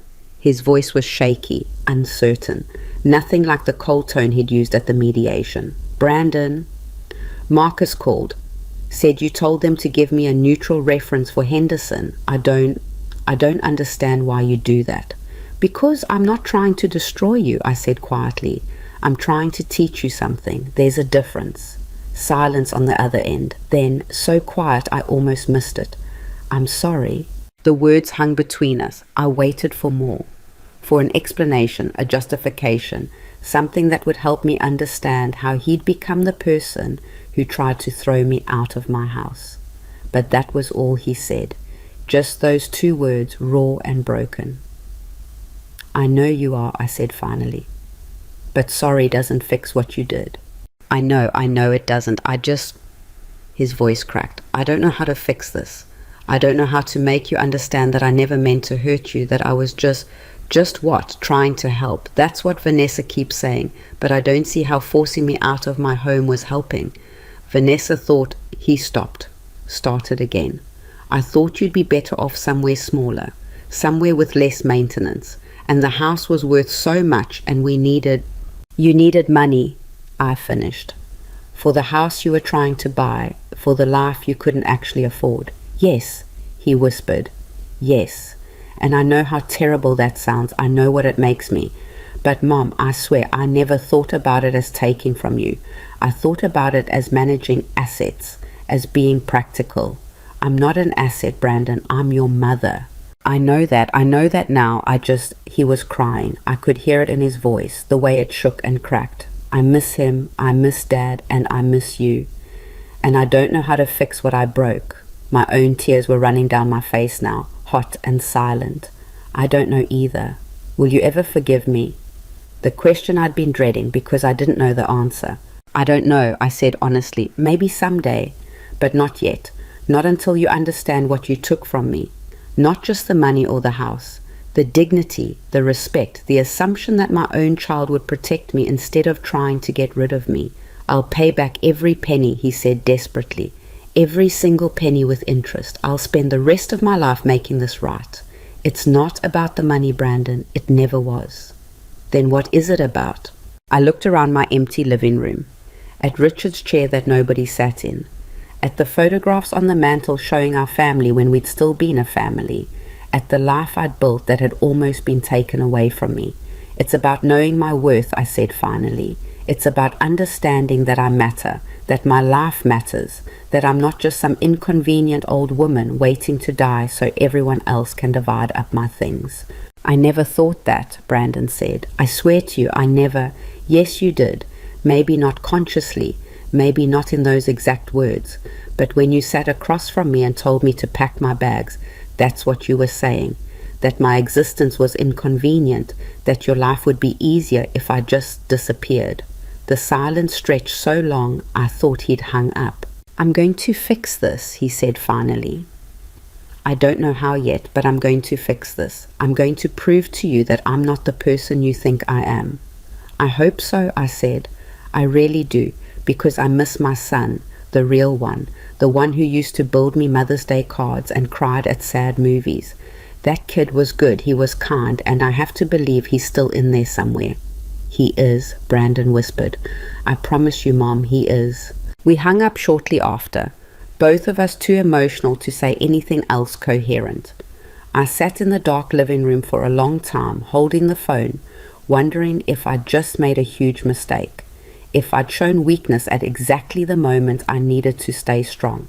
But Richard's letter was still in my purse, and one line kept echoing in my head: real love protects, prepares, and never leaves the people it loves defenseless. I'd spent weeks building walls, drawing boundaries, protecting myself from the people who tried to hurt me. But maybe, love also meant leaving a door open. Not unguarded, not unprotected, but open, just in case the son I'd lost found his way back home. The first payment arrived exactly on schedule. $2,000 deposited into the company account on the 1st of the month, 3 weeks after our phone call. Gerald called to confirm, his voice carefully neutral. Payment received and processed. 4 years and 11 months to go. I should have felt something. Relief maybe, vindication. Instead, I just felt tired. Brandon didn't call, didn't text. The payment appeared like a ghost transaction, proof he existed, but offering no other sign of life. I wondered if he'd gotten the Henderson job. Wondered if Vanessa was still sending hateful messages from burner phones. Wondered if he really was losing weight and crying at night, or if that had just been manipulation. Then I stopped wondering. Stopped checking my phone every 5 minutes hoping for a message that never came. Started learning how to live in the silence. Sarah had me reading contracts now. Actual construction contracts with language so dense I needed a legal dictionary just to pass the sentences. We met twice a week at coffee shops, her laptop open between us, walking through project management terminology and industry standards. You're doing better than you think, she said one afternoon, watching me struggle through a subcontractor agreement. Most people give up by week 3. Most people probably have better things to do with their time. Maybe, or maybe most people don't have your motivation. She closed her laptop. Can I ask you something personal? I braced myself. Sure. What are you actually trying to prove here? Because learning this stuff is hard enough when you're 25 and building a career. At 70, after everything you've been through, she trailed off diplomatically. You think I should just sell and be done with it. I think you should ask yourself what you want your life to look like in 5 years. If the answer involves board meetings and project oversight, then keep going. But if you're doing this to spite your son, or impress Richard's partners, or prove something to yourself that doesn't actually need proving, you're going to burn out. I stared into my coffee, watching the cream swirl. Richard built this company from nothing, put 40 years of his life into it, and his son tried to steal from it while he was dying. If I sell now, if I just take the money and walk away, what does that say about everything Richard worked for? It says you're human. It says you're allowed to choose a different path than the one your husband chose. But he left it to me for a reason. Did he? Sarah asked gently. Or did he leave it to you because he needed to put it somewhere safe and you were the person he trusted most? That doesn't mean you're obligated to run with it. Trust can mean I know you'll protect this, or I know you'll make the right choice about what to do with this. I'd never thought about it that way. Had assumed Richard left me the company shares because he wanted me to keep them, to maintain his legacy. But what if Sarah was right? What if he'd just been protecting his life's work from Brandon, and I was free to decide what came next? I don't know what I want, I admitted. I just know I'm not ready to make that decision yet. Fair enough, then let's keep going. But Evelyn, at some point you're going to have to actually engage with the business, not just study it from textbooks. The board meeting is next month. You should attend. The thought made my stomach drop. Marcus will have a heart attack. Probably, but you own a third of the company. You have every right to be there. The invitation arrived by email 2 weeks later. Official, formal. Carter and Sons Development Quarterly Board Meeting, followed by an agenda that might as well have been written in ancient Greek for all the sense it made to me. I called David instead of responding to the email. Is this normal? I asked. Getting an official invitation like I'm some kind of visiting dignitary? He laughed. Marcus is trying to intimidate you, make it feel formal and scary so you'll decide not to come. Is it going to be scary? Honestly, probably a little, but it's also just going to be 4 people sitting around a table talking about projects and money. We're not that fancy. He paused. You should come though. It would be good for you to see how things actually work. Will Marcus try to have me removed? He'll try to ignore you. That's his usual strategy for dealing with things he doesn't like. Just don't let him. The meeting was scheduled for 2 p.m. on a Thursday. I spent the entire morning getting ready like I was preparing for battle. Tried on 4 different outfits before settling on something that looked professional, but not like I was trying too hard. Read through my notes 3 times. Practice questions in the mirror until I felt like an idiot and stopped. Sarah had given me a simple strategy. Observe more than you speak. Ask clarifying questions, but don't try to debate technical points you don't fully understand yet. Make it clear you're there to learn, not to take over. I arrived at the office 15 minutes early. The receptionist, a different one than last time, looked surprised to see me. Mrs. Carter, can I help you with something? I'm here for the board meeting. Her eyes widened slightly. Let me just... She picked up the phone, spoke in hushed tones, hung up. Mr. Webb says the conference room is being set up. You can wait in the lounge if you'd like. The lounge was a small room with uncomfortable chairs and outdated magazines. I sat down, my hands clasped in my lap, feeling like I was waiting to see the principal again. Marcus appeared in the doorway exactly at 2 p.m. Mrs. Carter, I wasn't certain you'd actually come. I own a third of this company. Where else would I be? His jaw tightened, but he gestured down the hall. Conference room is this way. The setup was exactly as David had described, just a table and chairs, nothing fancy. David was already there, looking apologetic. A woman I didn't recognize sat across from him, mid-40s, with sharp eyes and a tablet in front of her. Evelyn Carter, this is Jennifer Morrison, our corporate attorney, David introduced. She sits in on board meetings to handle any legal questions that come up. Any relation to Patricia Morrison? I asked, shaking her hand. My sister, actually. She mentioned she was representing you. Small world. Jennifer's smile was genuine. "It's good to finally meet you. Richard talked about you constantly." That surprised me. "He did?" "Every meeting. Evelyn thinks this, or I should ask Evelyn about that. He valued your opinion more than he probably let on." I blinked back sudden tears and sat down quickly before anyone could see. Marcus cleared his throat. "Since we're all here, let's begin. First order of business is the library project update." What followed was 90 minutes of the most boring, technical, tedious discussion I'd ever sat through. Budget line items, timeline adjustments, permit delays, material costs. David and Marcus spoke in shorthand that assumed everyone knew what they were talking about, tossing around acronyms and technical terms without explanation. I understood maybe 30% of it, but I took notes anyway. Drew arrows when things seemed connected, put question marks next to things I'd need to look up later. "The municipal contract is up for renewal in 6 months, Marcus was saying. "We should prepare our proposal soon if we want to stay competitive." "What's our main competition?" I asked, my first question in over an hour. Marcus looked at me like I'd asked what color the sky was. "Henderson Construction primarily. They've been undercutting us on public projects for the last 2 years." "The same Henderson Construction that Brandon applied to." The room went silent. "Yes," David said carefully, "the same one. So if he gets hired there, he'll know exactly how to undercut our proposals. He'll know our client relationships, our pricing strategies, our timelines." Marcus's expression was unreadable. "That's a risk we're aware of.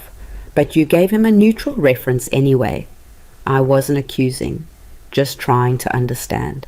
"You told us to," Marcus said. "Against my better judgment, but you're a shareholder. Your vote counts. So now we're potentially training our competition." "Welcome to the construction business," Marcus said dryly. "People move around. Knowledge moves with them. We can't control what Brandon does with what he learned here.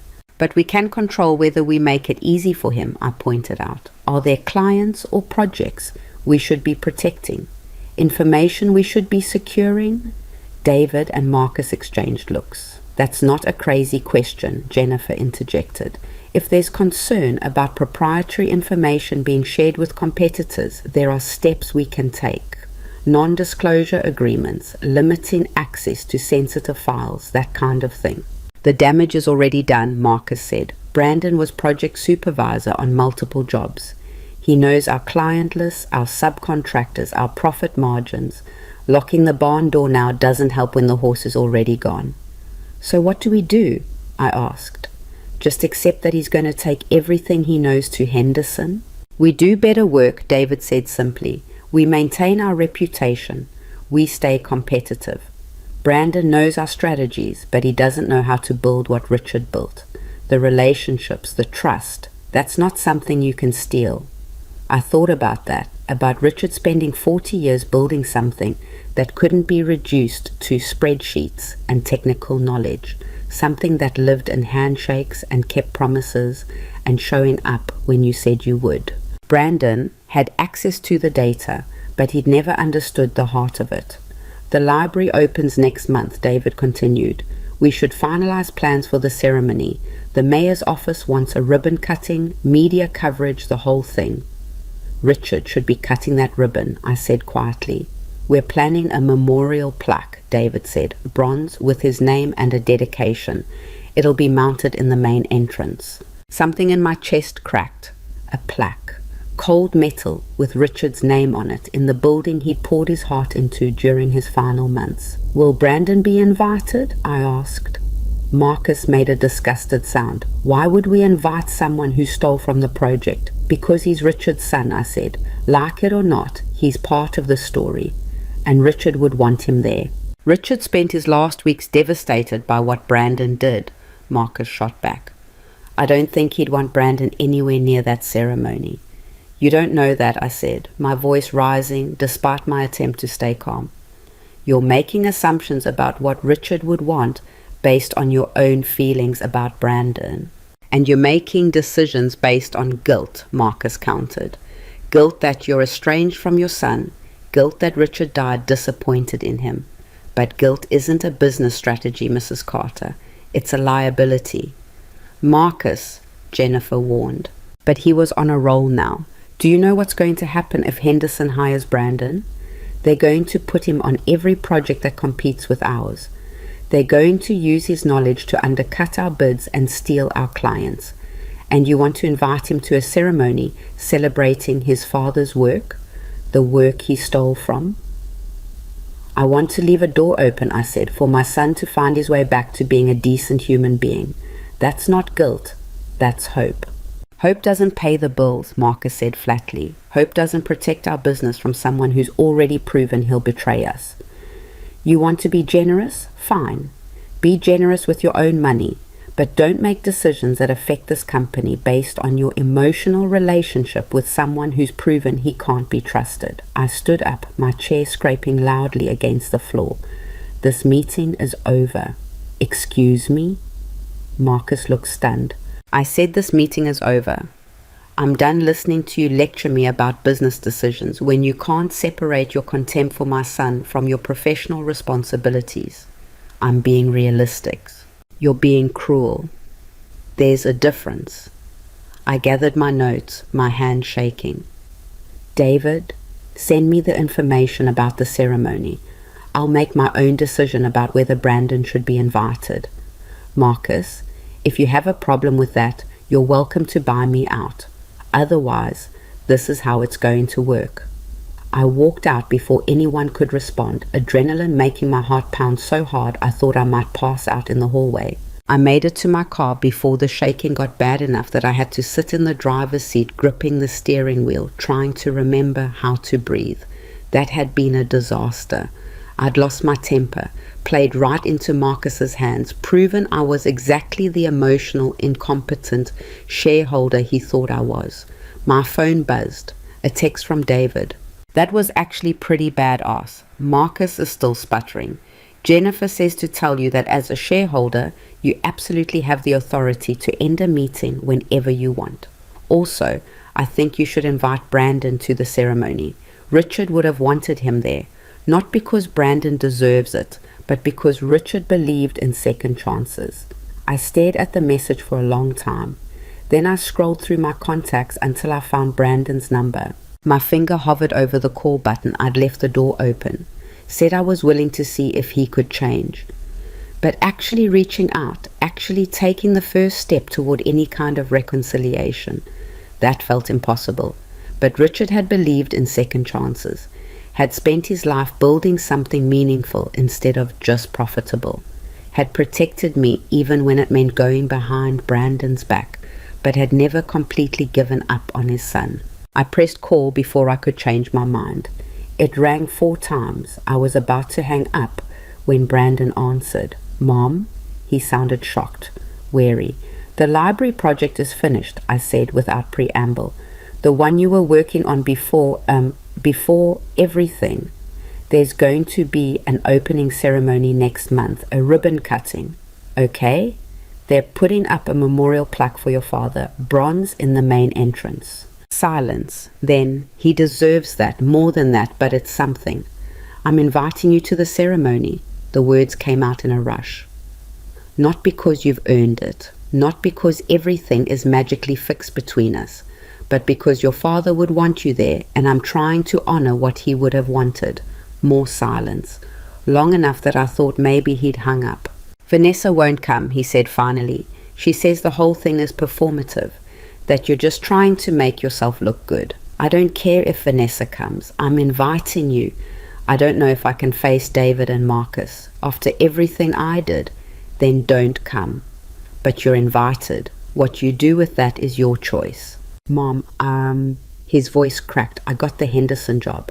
Started last week, and I know what it looks like. I know it seems like I'm going to use what I learned at Dad's company to compete against you, but I swear I'm not going to... Stop, I interrupted. Stop making promises you might not be able to keep. You took a job. You need money. I understand that, but don't sit there and swear you won't do things that your new employers will probably pressure you to do. So you think I'm going to betray you again? I think you're going to do what you need to do to survive, just like I am. And if that puts us in competition, then that's what happens. I don't want to compete against you, Brandon said desperately. I don't want to hurt Dad's company. Then don't, I said simply. But I'm not going to sit here and make you promise things that might be out of your control. You're an adult. You make your choices. You live with the consequences. Is that what this invitation is, a test? It's an invitation. Nothing more, nothing less. Your father built something beautiful, something that's going to serve the community for decades. You were part of that, whether you want to acknowledge it or not, and you deserve the chance to say goodbye to him properly, to see what he created in those final months. I heard him crying, soft broken sounds that made my own eyes burn. I'll be there, he whispered. I don't know if I have the right to be, but I'll be there. Okay. Mom, thank you for not... He couldn't finish. I'm not doing this for you, I said, and it was true. I'm doing it for Richard, and maybe for myself, because I need to know I tried, that I left the door open even when it would have been easier to slam it shut. After we hung up, I sat in the parking lot until my hands stopped shaking. The ceremony was scheduled for a Saturday morning in late September. The weather cooperated in that perfect fall way, cool but not cold, sunny but not harsh. The kind of day Richard would have called builder's weather, perfect for getting work done.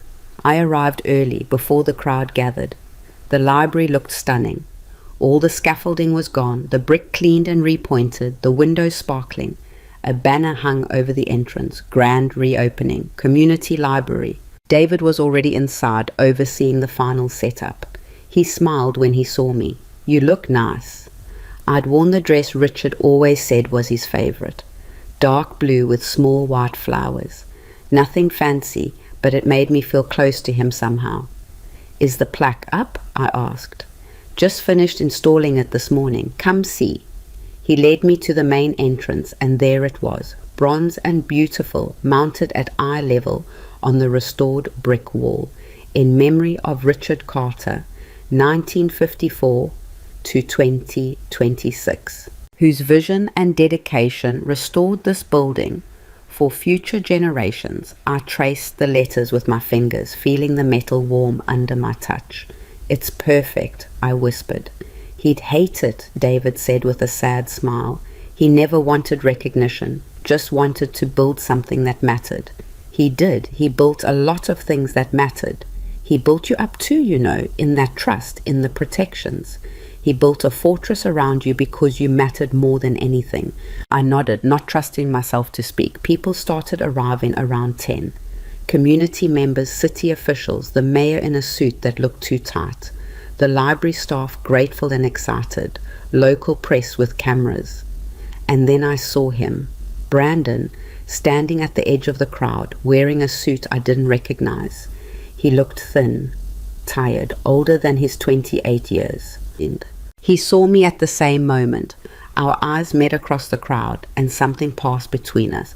Not forgiveness, not reconciliation, just recognition. Acknowledgement that we were both here, both surviving, both trying. He started toward me, then stopped, uncertain. I made the decision for both of us and walked over to him. You came, I said. I almost didn't. Sat in my car for 20 minutes trying to decide. What changed your mind? I remembered something Dad used to say, that showing up is half the battle, that you can't fix what you won't face. He looked past me at the library. I need to face this, what I did, what I cost him. Marcus appeared beside us before I could respond. He looked at Brandon like he'd discovered something rotten. Took some nerve showing up here, he said coldly. Marcus, I warned. No, he's right, Brandon said quietly. I don't deserve to be here, but Mom invited me and Dad would have wanted me here, so here I am. Your father spent his last months devastated by what you did, Marcus said. Every time I saw him, he looked more broken, and you think you deserve to stand here celebrating what he built? I don't think I deserve anything, Brandon said, but I'm here anyway, because running away won't change what I did. Marcus, walk away, I said firmly. This isn't the time or place. When is the time? Marcus demanded. When is the right moment to tell Richard's son that he destroyed his own father, that he killed him? The words hung in the air like poison. Brandon went white. What? You think the cancer killed him? The cancer was just finishing what you started. The stress, the betrayal, the heartbreak. That's what actually killed Richard Carter. And you did that. That's enough, David said, appearing out of nowhere and physically stepping between Marcus and Brandon. Richard died of cancer. Not heartbreak, not stress, cancer. And blaming Brandon for that helps exactly no one. But the damage was done. Brandon was backing away, shaking his head, his face crumbling. I need to go, he said. I shouldn't have come. I'm sorry, Mom, I'm so sorry. He was gone before I could stop him, disappearing into the crowd and then beyond it. I turned to Marcus, fury rising in my chest. How dare you? I said what needed to be said. You said what you wanted to say to make yourself feel superior. You took your contempt for my son and weaponized it at his father's memorial. You should be ashamed. I'm not the one who should be ashamed, Marcus shot back. Your son stole from us, betrayed us, and you keep making excuses for him. At some point, someone needed to tell him the truth. The truth, I repeated. You want to talk about truth. The truth is that Richard died of cancer. The truth is that Brandon made terrible choices but didn't murder his father. The truth is that you're using the ceremony as an excuse to be cruel, and Richard would have hated that. I walked away before he could respond, my hands shaking with rage. The ceremony happened without me fully processing it. The mayor spoke. David spoke. Someone from the library staff read a prepared statement. They cut the ribbon and people applauded and photographers took pictures. And all I could think about was Brandon's face when Marcus told him he'd killed his father. I found David afterward while people were touring the restored building. I need to find Brandon, I said. I need to make sure he's okay. Marcus was out of line, David agreed. But Evelyn, Brandon probably needs some space right now. Give him time to process. What if he does something stupid? What if he believes what Marcus said? Then you deal with that if it happens. But chasing him down right now, when he's that raw and emotional, might make things worse. I knew he was right, but knowing didn't make it easier. I called Brandon 3 times that night. No answer. Texted twice. Nothing. The silence stretched into the next day. Then the day after that. By Wednesday I was panicking. Called Patricia. Can we do a wellness check? Get the police to make sure he's alive. On what grounds that he's not answering his mother's calls? He's an adult, Evelyn. A very hurt, angry adult who probably needs space. But what Marcus said was cruel and wrong. But it's not illegal. And Brandon knows, somewhere in his rational mind, that he didn't kill his father. He just needs time to get past the emotional reaction. On Thursday, a letter arrived. Real paper, hand addressed to me, no return address. Inside was a single page in Brandon's handwriting. Mom, I can't do this anymore. I can't keep pretending I'm going to somehow fix what I broke or become the son you and Dad deserved. Marcus was right. I destroyed everything. Destroyed Dad's last months. Destroyed our family. Destroyed any chance of redemption. The payments will keep coming. I set up automatic transfers so you don't have to worry about that. But I can't see you anymore. Can't stand the disappointment in your eyes every time you look at me. I'm sorry for everything. For all of it. I wish I could go back and be different, be better. But I can't. I hope someday you can remember me the way I used to be before I turned into this. Brandon, I read it 3 times, my hand shaking worse each time. This wasn't just Brandon needing space. This was goodbye. I grabbed my phone and called his number. Straight to voicemail, called Vanessa. She picked up on the second ring. What do you want, Evelyn? Where's Brandon? How should I know? He hasn't been home in 3 days. My blood went cold. 3 days? Since when? Since Saturday night after your little ceremony. Came home, packed a bag, said he needed to figure some things out. I assumed he went to a hotel to sulk. You assumed? You didn't check on him? He's a grown man, Vanessa said coldly. If he wants to throw a tantrum and disappear, that's his choice. I'm not his mother. No, you're his wife. You're supposed to care whether he's alive or dead. I care about a lot of things, Evelyn, but babysitting a man who can't handle criticism isn't one of them. If you're so worried, go find him yourself." She hung up. I stared at the phone, at the letter, at the empty house around me. Brandon had been gone for 5 days. 5 days since Marcus had told him he'd killed his father. 5 days of silence and unanswered calls. I thought about Richard's letter again, about the fortress he'd built, about protection and preparation and love. And I realized that somewhere in fighting to protect myself, I'd stopped protecting the person Richard had loved most after me. I'd left the door open, but I hadn't walked through it. I grabbed my keys and headed for the door, the letter clutched in my hand, praying I wasn't too late. I drove to Brandon and Vanessa's apartment first, even though Vanessa had said he wasn't there. Pounded on the door until a neighbor poked her head out and told me they hadn't seen him in days. The parking spot where his car usually sat was empty. The curtains were drawn. The whole place looked abandoned. Next, I tried his favorite coffee shop. The bartender recognized me from the one time I'd met Brandon there for lunch, back when things were still normal between us. She shook her head when I showed her his picture on my phone. "Haven't seen him this week. Everything okay?" I didn't answer. Couldn't. Just got back in my car and kept driving. His gym. The park where Richard used to take him to play basketball. The cheap Mexican restaurant where he'd worked as a waiter in college. Every place I could think of that might mean something to him, that might be where someone goes when they're falling apart. Nothing. No sign of him anywhere. By evening, I was frantic enough to call the police. The officer who took my report was patient but firm. "Ma'am, your son is an adult. He left of his own accord, told his wife he needed space. That's not a missing person. That's just someone who doesn't want to be found right now." "But he left me a letter. It sounded like—" I couldn't say it, couldn't voice the fear that had been building in my chest since I'd read those words. "I can't do this anymore." "Like what?" the officer prompted gently. "Like goodbye. Like a permanent goodbye." His expression shifted. Did he make any specific threats? Any indication he was planning to hurt himself? No, nothing specific. Just the tone of it, the finality.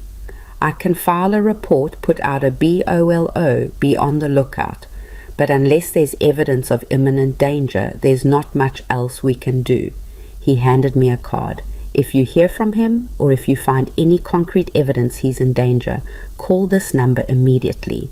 I took the card with numb fingers and walked back to my car on legs that barely held me up. Richard would have known what to do. Richard would have known all the places Brandon might go when he needed to disappear.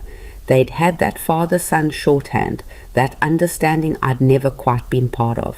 I sat in the parking lot of the police station and let myself cry for the first time since I'd read Brandon's letter. Not quiet tears, full body sobs that made my chest ache and my throat roar. I'd spent months protecting myself from Brandon and Vanessa, building walls, standing up for my dignity and my rights. And I'd been right to do all of that. I knew I'd been right. But somewhere in all that self-protection, I'd forgotten that Brandon was still my son, still the baby I'd rocked through colic, still the little boy who'd made me that coffee mug. And now he was out there somewhere, alone and broken, believing he'd killed his father. My phone rang. Unknown number. I answered it anyway, desperate. "Mrs. Carter, this is Detective Sarah Chen with the County Sheriff's Office. I understand you filed a report about your son Brandon." "Yes. Have you found him? Is he okay?" "We haven't located him yet, but I wanted to ask you some follow-up questions. You mentioned he's been gone since Saturday. Has he accessed any bank accounts, used credit cards, made any phone calls?" "I don't know. I don't have access to his accounts." "What about his wife? Could she check?" "She doesn't seem particularly concerned about finding him." Detective Chen was quiet for a moment. "Mrs. Carter, I'm going to be honest with you. Most adults who disappear voluntarily turn up within 72 hours. They just need time to cool off or think. But the letter you described concerns me. Would you be willing to send me a copy?" I took a picture of Brandon's letter and texted it to the number she gave me. Heard her sharp intake of breath when she read it. This is more serious than I initially thought. I'm going to escalate this. Can you think of anywhere he might go that has significance? Childhood places, vacation spots, anywhere he felt safe. And suddenly I knew. The cabin, I said. Richard's parents used to own a cabin up near the state forest, about 2 hours north. Brandon loved it there as a kid. We'd go every summer. Do you know if it's still in the family? Richard's brother inherited it when their parents died, but he lives overseas now. Barely uses it. I don't even know if Brandon would remember how to get there. Address? I gave her what I could remember, the road name, the general area. There's no cell service up there. That's part of why Richard's parents loved it. Said it was good to unplug.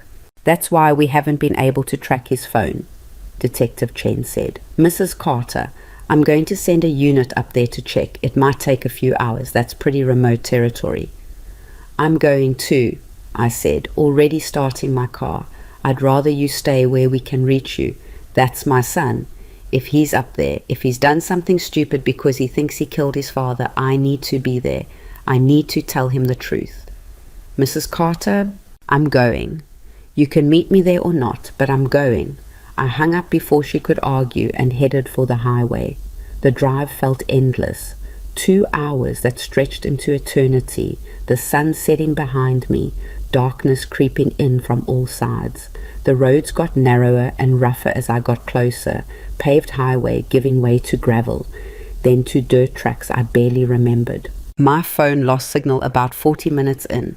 No GPS, no way to call for help if I got lost. Just memory and hope and the desperate prayer that I wasn't too late. I almost missed the turnoff. The old wooden sign that used to mark the driveway had fallen over years ago, but I recognized the tree, a massive oak with a distinctive split trunk, where Brandon had fallen out and broken his arm when he was 9. Richard had carved their initials into the bark that summer, RC plus BC 2007. The driveway was overgrown, branches scraping my car as I crept forward. The cabin appeared suddenly through the trees, dark and silent. Brandon's car was parked out front. I don't remember getting out of my car. Don't remember walking to the cabin door. The next thing I knew, I was pounding on it, shouting his name. Brandon! Brandon, open the door. Please, baby, open the door. Nothing. Just silence and darkness. I tried the handle. Locked. There was a spare key.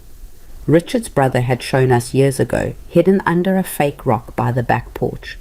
My hands were shaking so badly I could barely pick it up, nearly dropped it twice, trying to get it into the lock. The door swung open into darkness so complete I couldn't see my hand in front of my face. Brandon? My voice came out as a whisper. I fumbled along the wall, found the light switch. The old fluorescent bulb flickered to life, casting everything in harsh white light. The cabin was exactly as I remembered. Same furniture, same musty smell, same photographs on the walls from decades ago. And there, on the couch, was Brandon. For a terrible moment, I thought I was too late. He was so still, his face so pale in the fluorescent light. Then he opened his eyes. Mom? He sounded confused, exhausted. How did you... I was across the room before he could finish, pulling him into my arms with a strength I didn't know I still had. He was alive, he was breathing, he was here. You scared me half to death, I said into his shoulder, holding him so tight he probably couldn't breathe. 5 days, Brandon. 5 days of not knowing if you were alive or dead. I'm sorry, he mumbled. I just needed to think, to figure things out. I pulled back, holding him at arm's length so I could see his face. He looked awful, unshaven, red-eyed, wearing the same clothes from the ceremony. Figure what out? How to disappear? How to make me lose, both of you? Marcus was right, Brandon said, his voice hollow. About everything. I did kill Dad. Maybe not with my hands, but I killed him just the same. Stop it. Stop that right now. I grabbed his face in both hands, forcing him to look at me. Your father died of cancer. Cancer. Not heartbreak, not stress, not because of you.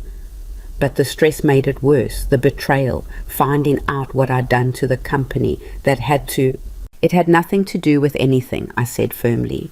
The cancer was stage 4 when they found it. It had already spread to his lymph nodes, his liver. The doctors gave him 6 months. He made it 8.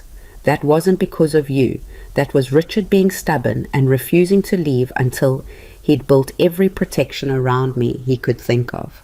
Brandon was crying now, silent tears running down his face. But he died thinking I was a failure, died disappointed in me. He died scared for me, I corrected. Died worried about what you and Vanessa would do the minute he was gone.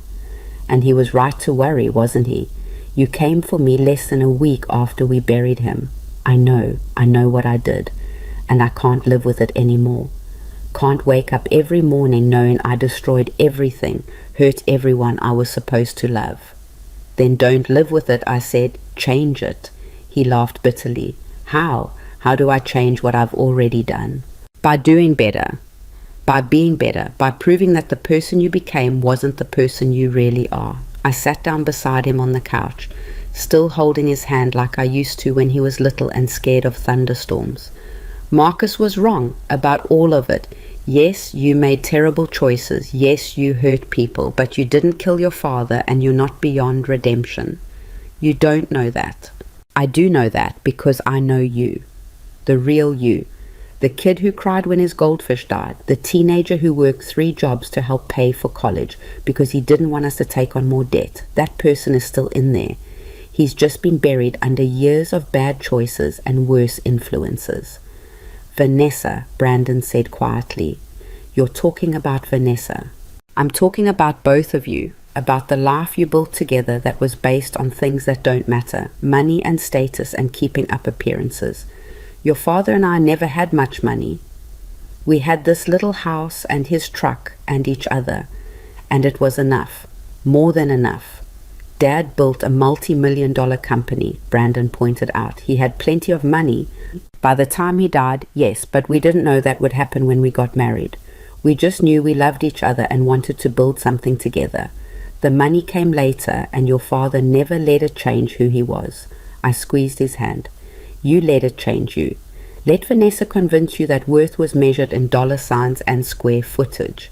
And somewhere in chasing that, you lost track of what actually matters. I lost track of everything, Brandon whispered. I don't even know who I am anymore. Then figure it out, but do it alive. Do it with the chance to make things right. He looked at me, his eyes red and hollow. What if I can't make it right? What if I've broken things too badly? Then you live with that. You face the consequences and you do better going forward. But Brandon, listen to me. Your father spent his last years building a fortress around me because he loved me, because he wanted me protected. If he thought you were truly beyond help, truly evil, he wouldn't have just protected me financially. He would have cut you out completely. But he didn't. He left that door open for you to walk back through, and I'm leaving it open too. Why? Brandon's voice broke. After everything I did to you, why would you? Because you're my son. Because I remember who you used to be. Because your father believed in second chances. And if I don't give you one, I'm dishonoring everything he built. I pulled him close again. But Brandon, if you walk through that door, you have to actually change. Not just apologize, not just make promises, change. Become the person your father believed you could be. We sat there for a long time, Brandon crying into my shoulder like he used to when he was little, and something had hurt him too badly for words. I held him and rocked him and let him break, because sometimes breaking is the first step to healing. Eventually, headlights swept across the cabin windows. Car doors slammed. Heavy footsteps on the porch. Police, anyone inside? We're here, I called out. We're okay. Detective Chen appeared in the doorway, 2 uniformed officers behind her. She took in the scene. Me holding Brandon, both of us tear-stained and exhausted, and visibly relaxed. Mr. Carter, I'm Detective Chen. Your mother was very worried about you. I'm sorry, Brandon said, his voice raw. I didn't mean to worry anyone. I just needed to think. Your letter suggested you might be planning to hurt yourself, Detective Chen said carefully. Are you still having those thoughts?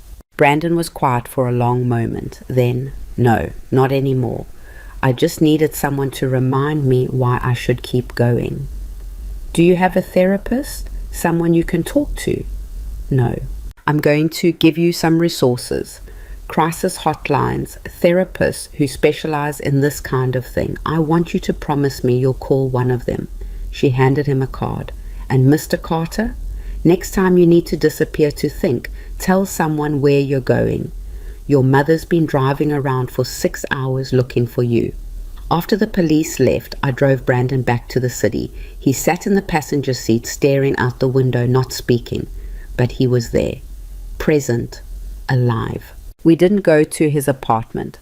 I took him to my house, to Richard's house, and made up the guest room that used to be his childhood bedroom. The walls were still decorated with his old posters, his high school trophies still on the shelf. I haven't been in this room since college, Brandon said, standing in the doorway. I couldn't bring myself to change it, kept thinking you'd come visit, and I wanted it to feel like home. Does it still count as home if I tried to take it away from you? It's still your home, I said firmly. It's always been your home. What you tried to do doesn't change that. He sat down on the edge of his old bed, running his hands over the comforter that I'd washed 100 times but never replaced. I don't deserve this. Your forgiveness, this room, any of it. Probably not, I agreed. But you're getting it anyway. Not because you earned it, because I choose to give it to you. That night, I lay in bed in the room I'd shared with Richard for so many years and thought about everything that had brought us to this moment, the betrayal, the pain, the slow, terrible journey from thinking I'd lost everything to discovering I'd had more than I knew. And now, maybe, just maybe, I was getting my son back. Not the same son, he couldn't be. Too much had happened, too much had broken. But maybe a better one, a rebuilt one. Someone who'd learned the hard way what actually mattered. The next morning I found Brandon in the kitchen making coffee.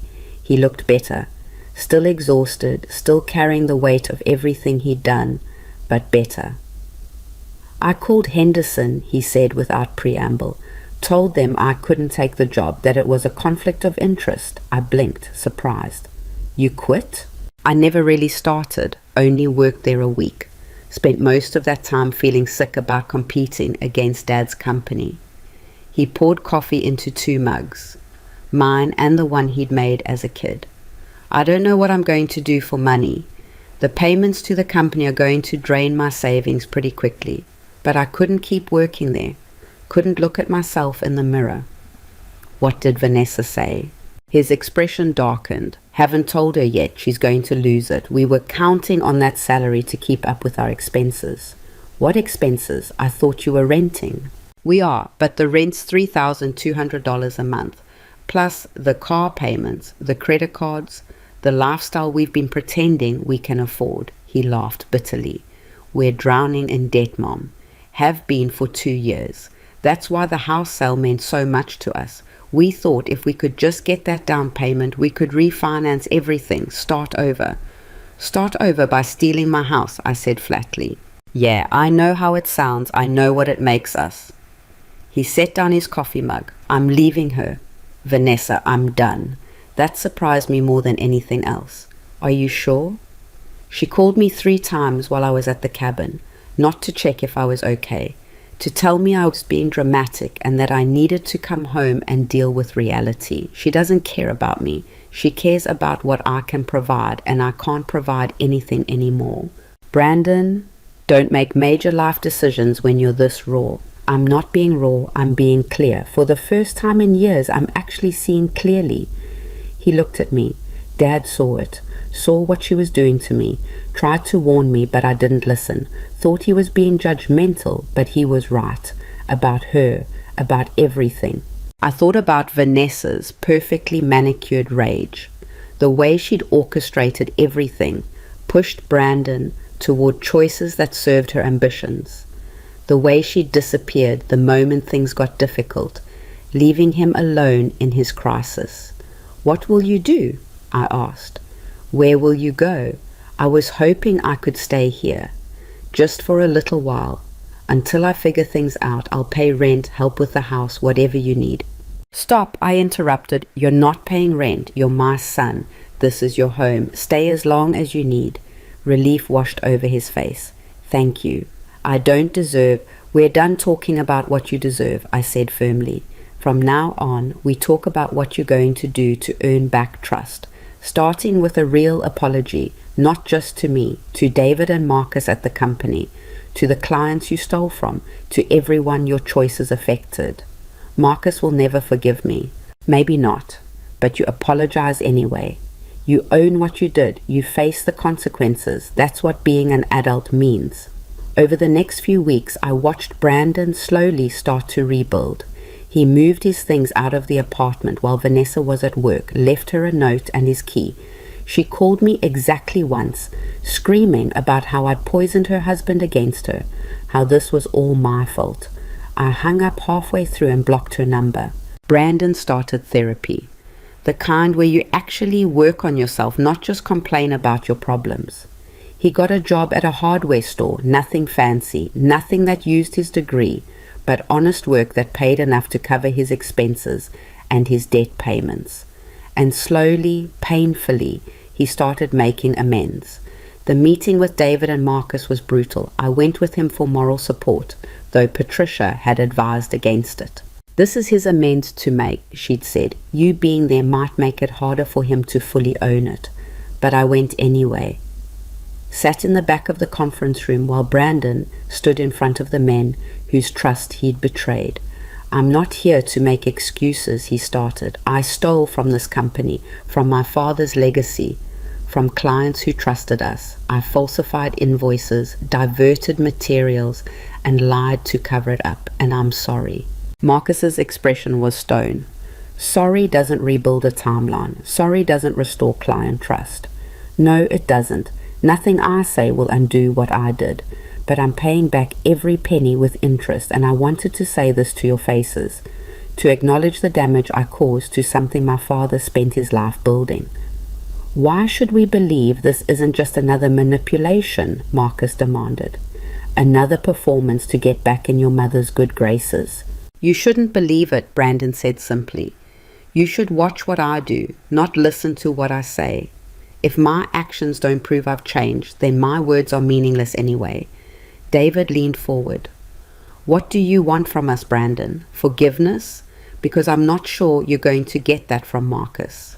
I don't want anything. I just wanted you to know that I understand what I did, that I'm not making excuses or blaming anyone else, and that if there's ever anything I can do to make this right, really right, not just financially, I'm here.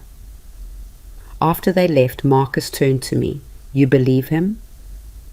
I'm choosing to give him a chance to prove himself, I said carefully. That's different from blind trust. He's going to disappoint you again, Marcus said flatly. People like that don't change. Maybe, but Richard believed in second chances, and if I don't give Brandon one, I'm saying Richard was wrong to believe in redemption at all. Marcus was quiet for a long moment. Then, Richard was too soft, too willing to see the best in people. It's why he got taken advantage of. It's also why he built something that mattered, I countered.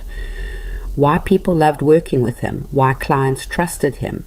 His softness wasn't weakness, it was strength. 3 months after the library ceremony, I made a decision. I called David and Marcus to a meeting, just the three of us plus Jennifer the attorney. I'm selling my shares, I announced without preamble. Marcus's eyes lit up, finally showing some sense. Not to you, I interrupted, to an employee's trust. The room went silent. A what? David asked. An employee's trust. I've been working with Jennifer and some financial advisors to structure it. My shares will be held in trust with voting rights distributed among all the company's employees. Management, project supervisors, even the administrative staff. Everyone who works here gets a say in major decisions. That's insane, Marcus said. You're giving up control to people who don't understand the business. I'm giving ownership to the people who actually do the work, I corrected. The people who build the buildings, manage the projects, keep the clients happy. Richard built this company for them as much as for himself. It seems right that they should have a stake in it. What about the $2.1 million we offered you? Marcus demanded. I don't need it. Richard left me more than enough to live on. This way the money stays in the company, gets reinvested in equipment, better salaries, benefits, things that actually matter. Richard had given me that, not just with his money or his legal protections, but with his belief that I was strong enough to stand on my own, capable enough to make my own decisions, worthy enough to demand respect. And Brandon, in his own broken way, had taught me that strength doesn't mean never forgiving. It means choosing when to forgive and when to walk away. Knowing the difference between enabling someone's bad behavior and giving them room to grow. I raised my coffee mug, the one Brandon had made 20 years ago that I'd rescued from Richard's office, and toasted the empty horizon. To Richard, who loved me enough to build a fortress. To Brandon, who was learning what it meant to be worth forgiving. And to myself, the woman who'd been counted out, dismissed, nearly erased. The woman who'd fought back and won, not by destroying the people who hurt her, but by reclaiming herself. That was the real victory, not the money or the house or even the justice. It was discovering that I was enough, that I always had been, and that no one, not my son, not his wife, not anyone, could ever take that away from me again.